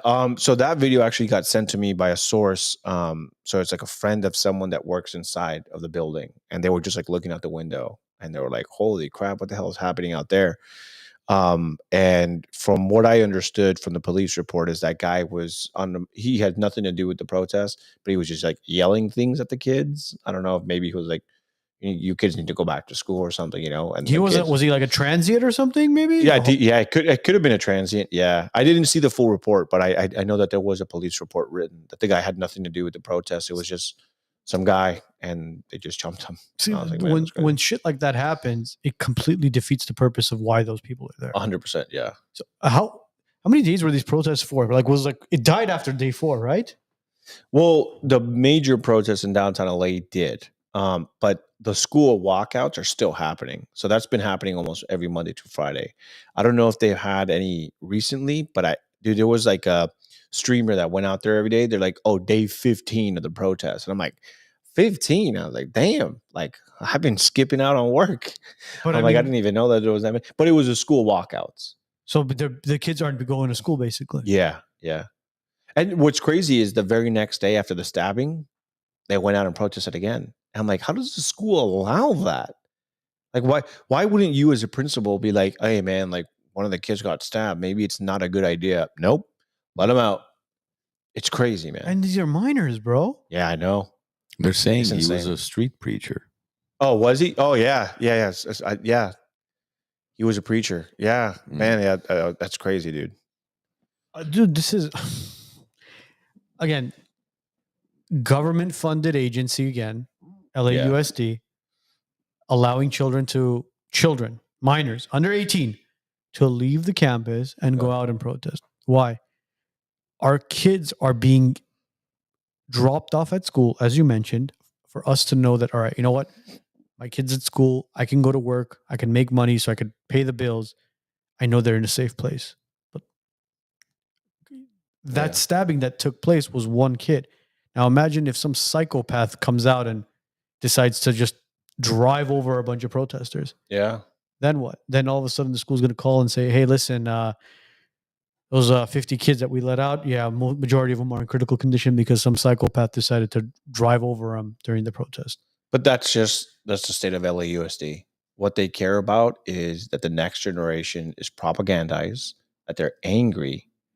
This is what they want. They want students angry at the American system, at the American way of life. That's all they care about. They don't care about their health. They don't care. Oh, who cares? That's a sacrifice we're willing to pay.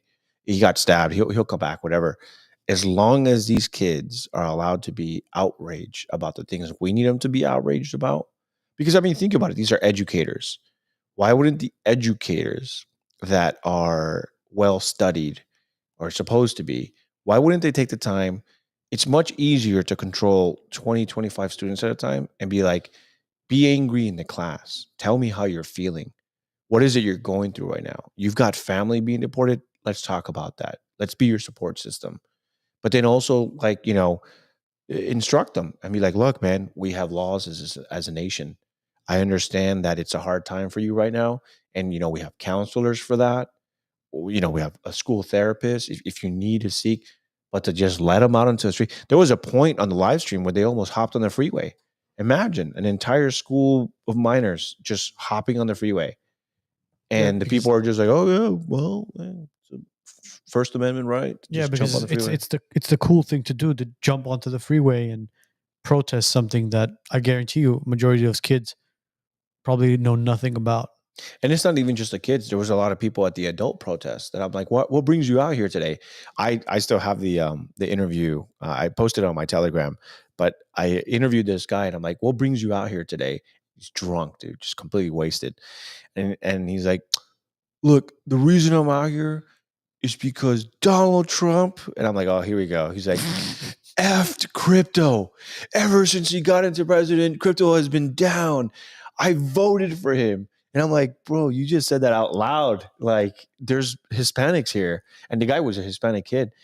And then, like, everyone around's like, yeah, well, I voted for him too. And I'm like, oh, wait. So what are you guys here protesting? And these guys are drunk. And they're like, bro, we're protesting the crypto. He's like, he screwed me, man. I lost $6,000. So I'm just like, all right, bro. So clearly, like, not everyone hears for the same reason, you know? And so he's just like, nah, it's just like my friends are here.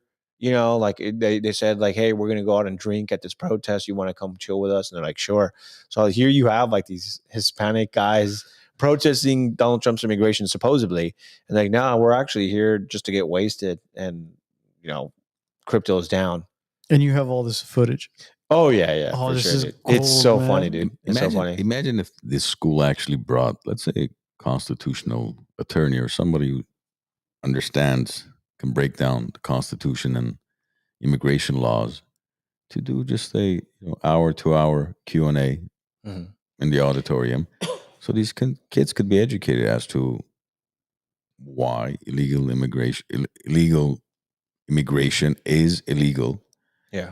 What the consequences are, the repercussions, and how it affects the country negatively, or certain parts of the country especially. And instead of just letting them loose and, uneducated, just clueless, just to want to be on social media, they'll do anything just to, for one of their clips to go viral. Yeah. That's all they care about. I mean, they'll eat, what are those pods they were eating a couple of years ago? Tide Pods. Tide Pods. That's wild. They'll do anything for attention. Yeah. But and a part of that too is the reason for the protest is they see their friends out there and they're like, dude, I saw you on the TV. I saw you on the news. So now they want to go out there and they want to do the thing too. And again, it's mob mentality. There's a lot of people during the nighttime when it was kind of like all dispersing. This chick showed up and she was completely wasted. And I'm like, hey, what brings you out here today? And she's like, F Donald Trump. I hate that guy, blah, blah, blah. I'm like, oh, so you voted for Kamala? And she's like, I'm going to be honest with you. I don't really care about politics. And I'm like, so you didn't vote? And she's like, yeah, I've never voted. I'm like, but you could have, I just like jokingly, I'm like, man, you could have saved all these immigrants if you just voted for Kamala, and she's like, no, it's just the system is all messed up and blah, blah, blah. And then like, I started getting like kind of intellectual with her. And then it's like the drunk aspect started kicking in. And then she's like, look, dude, I'm just here to like get wasted, and this and that. Yeah. So she's like, I don't care. Like, who cares? She's like, I don't even have a job. My dad takes care of me. I'm 24, I'm his princess and blah, blah, blah. And I'm just like, wow, bro. Like, so these are the people that are like showing up and then, so I asked her, I'm like, so why are you out here then? And she's like, so I told her, why do you hate Donald Trump? She's like, oh, because he wants to get rid of abortion. I'm like, but did you know? And this is what I was like talking about. I got intellectual with her. Did you know that in California, that won't be overdone because we actually voted in that in 2022 to amend our state constitution to allow abortion to be a state right? And that's when I could just see like the wheels in there, like just trying to, like the hardwire and just, I saw smoke coming out of the ears, dude, and I can just tell, I'm like, man, but it's scary because again, these people have no idea what they're talking about. Every person I debated, I get the emotional aspect of it. Like if you have a family that's impacted by it, and you tend to be led more by emotion, I get it, dude. It doesn't matter. I get the laws. It's kind of like when you see a struggling mother with two kids and she goes in and she doesn't pay for something and she's like, dude, I just need some bread for my kids. There's laws against that. You probably won't be the person to call the police and be like, dude, I just witnessed this homeless mom, stealing some bread for her kids. And if it were to happen, you're like, well, I mean, you're not going to like talk to the police and be like, hey man, just let her go. You're not going to interfere. You're just gonna be like, dude, I mean, there's a law, but I'm not going to, it sucks, And so when I hear their stories, sure. You know what I mean? Like I can be empathetic and be like, damn man, like that sucks that they've been here for 20 years and never committed a crime, because that's really what you want, right? And I think that there was a time where that was kind of like a good stigma of immigrants. Is like, you want these people because they're going to work harder than the natural born Americans. They're gonna not be as problematic. And if it's a stipulation that you can't commit any crimes, I mean, now you have outstanding citizens as well, right?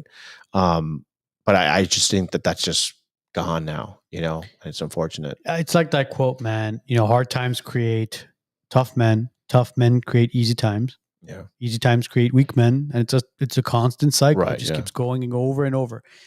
It's unfortunate that we're at that point where there's just a lot of weak, not only men, but individuals.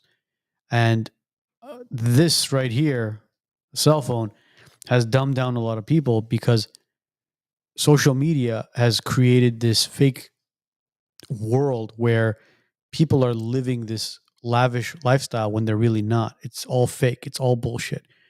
And individuals are going on TikTok, on Instagram, on Facebook, watching that shit and saying, wow, if he could do it, I could do it. But you have to understand, a lot of this stuff is fake. A lot of this stuff is bullshit. You see people waking up in the mornings and stretching and going, say, this is my morning routine. That motherfucker woke up to put that camera there and set it up, and then they got out of bed. Yeah. It's not like that camera was there all day. Yeah. That's the thing that people don't understand, that this is all fake, man. They create these videos, they create these reels, they create this fake life for you to follow, for you to like, and for you to subscribe to certain things so they could continue to get rich off of it. Yeah. But it's not. People need to start talking to their kids, and they need to begin to educate them and let them know that it's not only about the money aspect of things.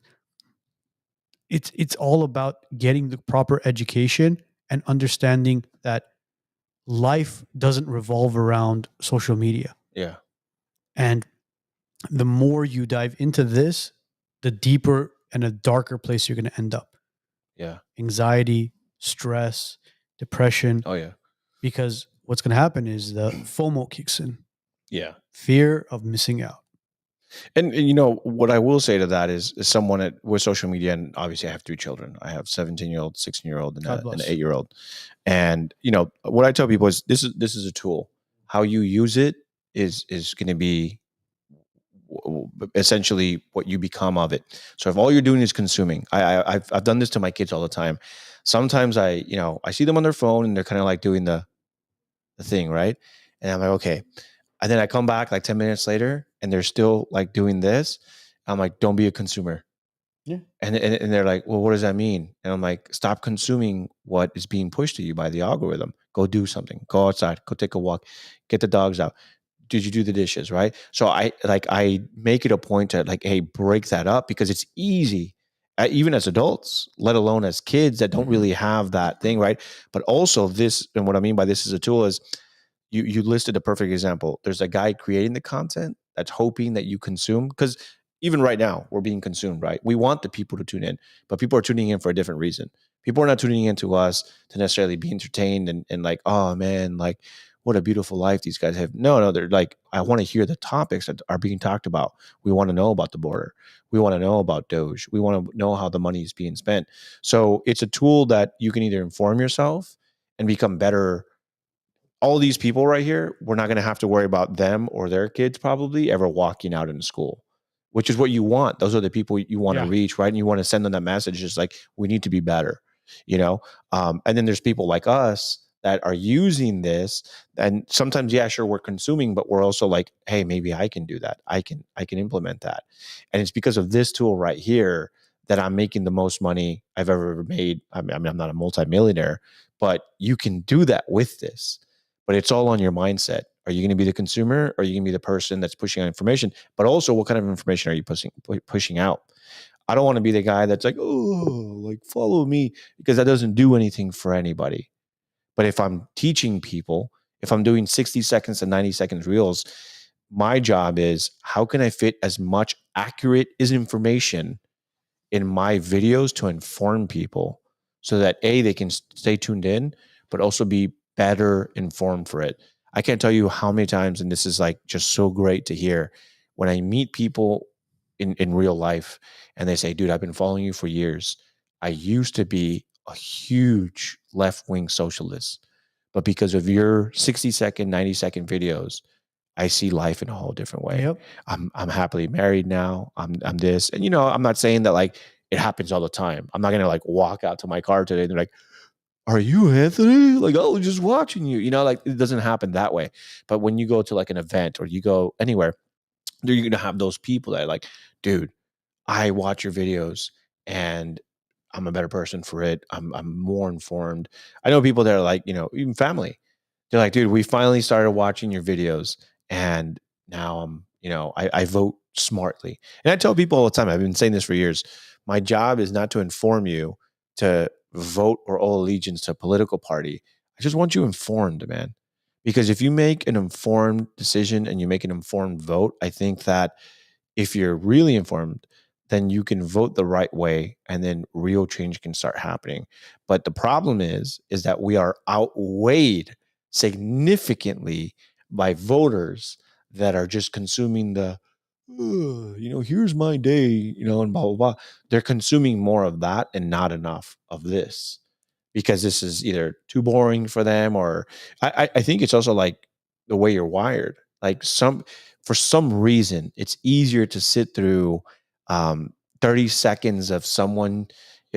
There's like this guy, Nick Avocado or Nick Avocado or something like that. Oh yeah, that really, really Obese chubby guy, fat yeah. guy that basically filmed 2 years of his life Just getting more and more obese. Yeah. And then all of a sudden he went MIA. Yeah. And then a video popped up where all of a sudden he's just like fucking on Ozempic or something, bro. Yeah. He just shrank down. And then he called it like a social experiment. But he's right? he's on the spectrum, bro. Oh no, for sure. But here's the thing is, none of his new content is going viral. None of it. Yeah, because he's not sitting down chomping down on pizzas and pastas and stuff. So the problem is again, all that stuff went viral, whether you like it or you don't like it. Because sometimes I had to catch myself. I'm like, wait a minute, here I am criticizing this guy, but I'm still swiping because I want to see the next one so I can criticize even further. I want to be like, damn, this guy really became a degenerate. And it takes you into a dark place. Yeah, exactly. Oh, absolutely. Because it can be a dark place of like FOMO, of like, I wish I had that. And hate. Why don't I have that? And yeah, it could be, you can become remorseful toward people. Kids with their parents, they're like, how come we don't have that? My friend just posted that they took another trip. How come we never take trips, right? Or the other way it can be too is you become extremely judgmental, right? In the sense that like, this guy's stupid. Kind of like the red pill bro kind of like atmosphere where like all they do is consume degenerate women. And so that way they can keep criticizing. And then sometimes you see the comments under these videos and it's like, dude, you were never this hateful toward a woman, but now you're consuming that content so much that it's not FOMO. It's not that you are envious of them, but now you're becoming hateful of them. And I've met men like that too, man, where they consume so much red pill that now they're actively seeking women that they can bring down online, whether it's anonymously or whatever. And there's times where I'm sure you guys have seen this, where in your algorithm, you'll see a video and it was pushed to you because a friend liked it, a mutual friend liked it, or they commented on it, so you go to the comments and there's your friend, and you're like, oh, damn, like I didn't think that they watch these kind of videos. And that's happened to me where like I see people that either follow me and I comment, direct message, etc. And they've commented on a woman's, all she's doing is whatever women do online. And then it's just the most hateful, disgusting comment. And I'm just like, damn, bro, like this guy follows me. I never pushed that though. But that's because you're consuming like the opposite. It's not that they're envious or FOMO or like, man, I wish I had that much money. They're just like, I need to be hateful online. So it's just an interesting phenomenon. People need to always step back a couple steps and understand what they're about to comment or post before they do it. Because how do you guys feel about anonymity online? You think it's fine? As in like what? So like comments? You can create like a anonymous account without using your name, no profile, and then because most of the troll comments come from anonymous accounts online. Yeah, but what are you hiding though? Right. Because so like if there was a law that said, hey, from here on out, you need to verify your account, would you guys be okay with that? Or do you think that there are some instances where like people need to remain anonymous online for whatever reason? What are you hiding? Well, so the argument that I've heard that I kind of agree with is sometimes there are people that want to post something online because either they're a whistleblower or or they could become like a danger to the, so like, let's say like a woman that's like in a Facebook group, if they're not able to post anonymously, there could be a good chance that someone comes in that knows their husband and tells their husband, or the husband could be on that same Facebook group and be like, hey, that's my wife commenting that. Well, see, that's a little bit different because there are groups which I've seen many times where women will post something anonymously, right? Like there's a group for Armenian moms, Mama Yoki. A lot of people will post an anonymous question like, my husband and I we haven't been able to have kids for 5 years, or I think my husband's cheating on whatever it is. Right. And it's anonymous because they don't want their aunts and cousins, everybody to know about it. Mm-hmm. So they'll make what do you guys suggest I do? And then you'll see, sometimes my wife will show me and you'll see like 150 comments of people just, oh, you should talk to a therapist, you should have a discussion with your mother-in-law, whatever the suggestions are. Those situations, I guess it's fine. But when it comes to, you got these schmucks that are keyboard heroes who sit at home and have, 1,500 profiles, and they don't have the, kahunas to actually make a comment with their own profile picture, because you're probably going to look at them and say, listen, bro, it doesn't look like you've been on a date since the Nixon administration. Maybe you should not be commenting, giving dating advice or whatever the situation is. Yeah. But so to me, that's where I stand with that. It's if you're going to make a comment, then you should be able to have a full-on conversation. Own it, yeah. Like own it, yeah. Own it. Don't just hide behind some fake profile and make stupid comments and, I would do this, I would do that. Okay. Yeah, good for you. Yeah, sorry, I didn't mean to throw a wrench in there. But you're talking about jealousy and all that stuff. It's interesting you say that, because today I read a quote that I posted, which I think was very, very relevant to today's environment, social environment, and what I think majority of people, especially on social media, are dealing with, which is, the quote said, comparison is the thief of joy. Comparison is the thief of joy? Mm-hmm. Comparison. Oh, comparison.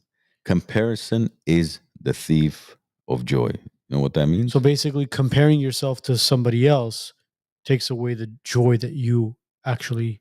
You're robbing yourself of your own joy. Yeah. Because you're no longer enjoying what you have, because you're just constantly comparing to what others have, and you don't even know what others have. It's that split second of, they're not going to post the kids that, let's say they were, they ordered cheeseburgers and the kid threw up at wherever they were having. They're going to post the kid eating the cheeseburger fully, and he's going to say, oh, my cutie pie ate the whole cheeseburger and fries. And you're like, fuck, my kids never finish their meals. Yeah. Right? As they have ketchup and Thousand Island on their own hands. Yeah. And it took you 35 shots to even get your kid to sit still. I mean, and that's what people are comparing themselves to. It's that split second of somebody's life, and they're like, how come we've never traveled to Aruba?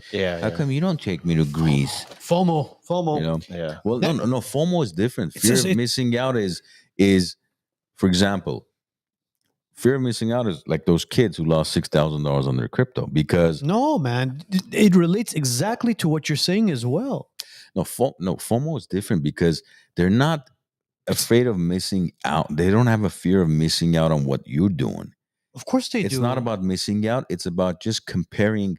Why don't I have that? Okay, so it's the same. Look, FOMO can be categorized in multiple ways. It could be exactly what you said, and it could be exactly what... See, for example, FOMO can be you watching some influencer online who's traveling here, traveling there, traveling this, traveling that, and you're like, oh man, why can't I do that? Why can't I do this? Or like, for example, here's another example of FOMO. When you go to Disneyland, I have FOMO. Joe and I have FOMO when you go Absolutely. to Disneyland, right, Joe? Incredibly. Exactly. Or for example, you have a group of friends, the four of them go out and they don't invite you. That's another form of FOMO. That's not a FOMO. Of course it is. How is that FOMO? It's called fear of missing out. That's what it is. You're not able to attend it or go to it, or they don't invite you. It's FOMO. No. YouTube, fear Instagram, of missing out means... X. Look, tell me if I'm wrong. No. Here's what FOMO means. FOMO means you invited me. I really don't care to come out and hang out with you. and I don't even have the money to come out and hang out with the 4 friends Okay. because I know we're going to spend $100 on drinks and whatever, but I'm going to make the wrong decision anyways.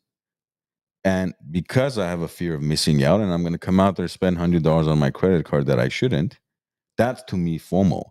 But me sitting at home watching your videos of you traveling and then comparing that and then having an argument with my wife or husband, that's what I'm talking about. That's the comparison that robs you of your joy. I don't think that's FOMO. You having an argument with your wife. I didn't say that's FOMO. No. I said that's what my quote is referring to. I see. Okay. FOMO is me doing something I shouldn't be doing only because I don't want to miss out on it. Like buying crypto and trading it thinking, shit, my friends bought it. I should buy it even though I have $25,000 in credit card debt. But I buy it anyways because I don't want to miss out. To me, that's the definition. That's exactly of FOMO. what just happened to me. When the Donald Trump coin came out, I saw these people like buying it like at under $1. So like I bought it when it was like at high and I lost like $400. So what's funny is when I interviewed that guy and he's like, I lost crypto. I didn't want to like break character. I wanted to turn like the camera on myself. Like, so did I, like, oh man, I was pissed, dude. But it was like FOMO. Cause I'm just like, there was a guy, I don't want to mention his name. We follow each other. This guy, but I'm pretty sure it's like insider trading because a select few people knew that Donald Trump was going to come out with like a coin right before he took an inauguration. And this guy ended up buying $100,000 worth of the Donald Trump coin. You know how much he made? He posted the next day and then he quickly deleted it. He was a whale. $21 million. And he just sold right away. Yeah. I don't know what his actions were right after because it was kind of like a rug pull, kind of. I wouldn't say I probably wouldn't label it as rug pull, but it did end up coming down. It went up to like I think $70 something, which is when I bought it because I had fear of missing out. I saw that post and I'm like, this guy made $21 million, and I'm like, bro, I need to put in heavy. So this guy put in $100,000. I'm like, bam, bro, I put in $100, and I was like, hopefully, it'll just keep going up. And no, it did not. And so it how'd went you all put the way 100 down. and lose 400? No, I put 500. Oh, okay. I was going to say that. I put 100. Yeah. I was just like, man. Then I put another 100. Then I put another 100. Yeah. And then I realized, but I'm not $25,000 in debt in credit cards. See, you could have taken your wife out to a nice dinner. Not to stir the pot at home. Yeah, I know. That's what I get, man. And what's even funnier about that is I don't know much about Bitcoin. I'll be honest. I own some Bitcoin. Nobody I don't know does, much. Not even the people who I don't think people in Bitcoin. She doesn't even. So the thing is, and the way you have to buy these coins is insane. It's like, oh, you need this wallet to trade it to Ethereum, and then from Ethereum you go to this, and then that's how you buy the coin, right? Whatever. And I was like, bro, I don't get any of this. But people were like, oh, you got to buy it. Fear of missing out, right? People were like, oh, I just bought some too. And I'm like, damn, now I got to download this thing. And so this thing that I bought, I think it's called like Moonbase or something like that. No, I got gypped on Moonbase as well, bro. Oh yeah, dude. It's terrible. Well, what happened is I got an alert from Moonbase or Coinbase. I don't know which one it is. And it said, your Donald Trump coin is down $400 or whatever. And I'm like, damn it. And then the next alert is like, oh, but by the way, Fart Coin is up like 137%. And I was like, Fart Coin? Yeah, these meme coins are. It's just meme coins, yeah. And so these guys were laughing at me in my chat, and they're just like, that's what you get for being a dumbass. And I'm just like, I had fear of missing out. It's almost as bad as NFTs. Yeah. Oh my, remember how big that was? Remember when Twitter allowed you to change your profile to a hexagon instead of a circle if you owned an NFT? Do you guys remember that? No, yeah. bro. No. So on Twitter, it became like this thing when you bought like an NFT that was Twitter exclusive. You were allowed, like everyone had a hexagonal Twitter instead of a circle. But it had to be that hexagonal picture had to be the NFT that you bought. And so that's when like all these people were putting up. Remember like the apes? Of course, bro. The monkey or whatever. The monkeys it was, or whatever it was. Yeah. So that's why people would put those up because it was a hexagon. Are NFTs completely done? They're like, I hope so. I think so. I haven't heard it in years. Didn't what was it? Logan Paul buy like a NFT and then he wore it like in a gold chain? No, he bought a Pokemon card. Oh, that's what it was. Yeah, he bought a Charizard 1 of 1. I don't know what it was, Charizard card, and I think he paid like $150,000 for it. Dude, Pokemon cards have held their value more than NFTs. Isn't that crazy to think about? That is insane, bro. And I guarantee crazy. you, bro, at one point in my life when I bought a Pokemon pack, I probably had a Charizard or something in there where I'm like one of those meme kids where, you open up the pack and you're just like, you're eating the Cheetos and drinking the soda and just like flipping through them and breaking the corners and shit. So a funny story about that, when the Pokemon cards, I was a huge Pokemon guy, huge. I had all the versions or whatever. I used to collect all the cards and I would buy the sleeves for it and I would put them in. I wasn't like the Cheeto guy. I was like, hey, maybe these things are going to be worth something someday. What did you do with them? So that's what's crazy. I had all 150 cards. I had like all this stuff. What ended up happening was I was raised in a Pentecostal church, and Pentecostal is like an extremely legalistic form of Christianity. What legalistic? It is called Pentecostal. No, it's legalistic. Legalistic, yeah. Okay. So basically that means that they're allowed to like impose their own rules on top of biblical rules. So like in our church, women couldn't wear men's attire. So women had to dress the way women do. They had to wear dresses. If you were a woman in that church and you wore a pair of jeans with a zipper, oh man, why are you gay? Yeah, exactly. Yeah. We weren't allowed to go to movie theaters. We weren't allowed to go to theme parks. It's extra laws on top of biblical laws. But the reasoning would be that it would come from the Bible. It's like, if the Bible were written today, we wouldn't be able to go to dances or whatever, anyways, it was believed by my church that Pokemon was satanic. And because some of the Pokemons were called like Abracadabra, Alakazam, those were witchcraft. So here I am, the happiest boy in the world. I collected all the cards. I caught them all, guys. I caught them all. And our church was extremely going against like Pokemon, Yu-Gi-Oh! Like this is Satanism. And so my pastor made a calling saying, if you are a kid that collects Pokemon cards and you want to go to heaven, you will bring your Pokemon cards so that we can destroy them in the church. Your pastor's a millionaire. Yeah. Seriously, so go find him. He's probably got a gold necklace of Charizard. So I gave my Pokemon cards in statement of faith in Christ, and not that I don't have faith in Christ now. I just wish I had my Pokemon cards. Also, funny story. See, that's FOMO. Yeah. I'll tell you who doesn't have FOMO is this pastor doesn't have FOMO. Yeah. Pastor's probably got 6 figures. I think he moved to like a mansion or something. No, he's a humble guy. I'm pretty sure they did get rid of him. He's a very humble guy. I know him to this day. I don't attend that church anymore. He was like a father figure to me. But no, he actually works like at UPS, and he's a really good guy. But that's his undercover job. Yeah, he owns that UPS now. Yeah, he probably does. Yeah, with like 14 drivers. Oh, jeez. Anthony, we want to thank you for taking time out of your Monday to join us, man. Appreciate you bringing some light to the situations that took place in LA.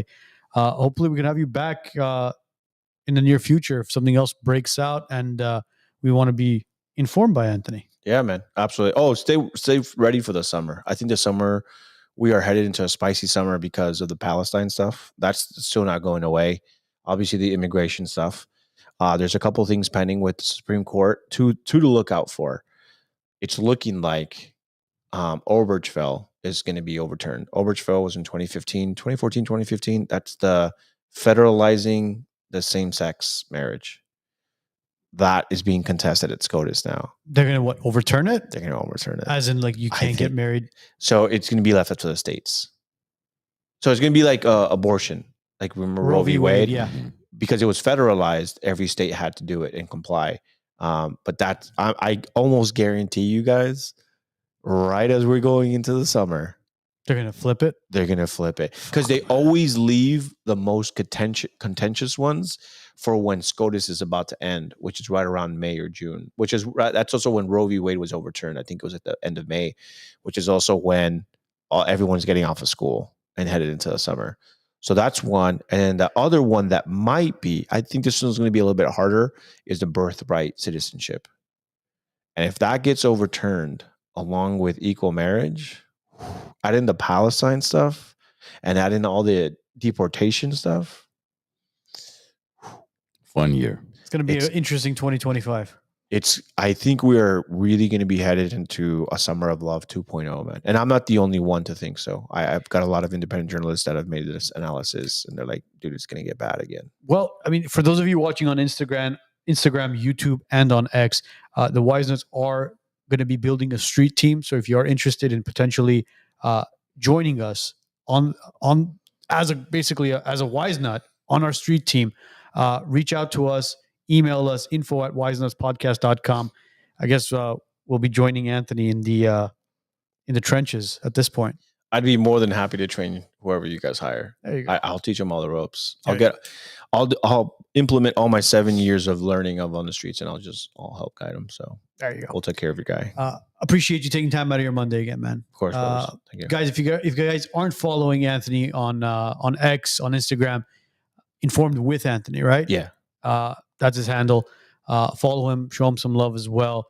And for Anthony's followers, show the WiseNuts some love as well. We've been collaborating with each other for 3 years now? Yeah, it's been a while. Yeah, it's been a while. So thank you again, bro. Appreciate you. Thank you. Everybody else, today's episode will be up and running on Spotify, Apple Podcasts, and all major platforms mañana. Have a great week. Have a great weekend. And we'll see you guys all next week.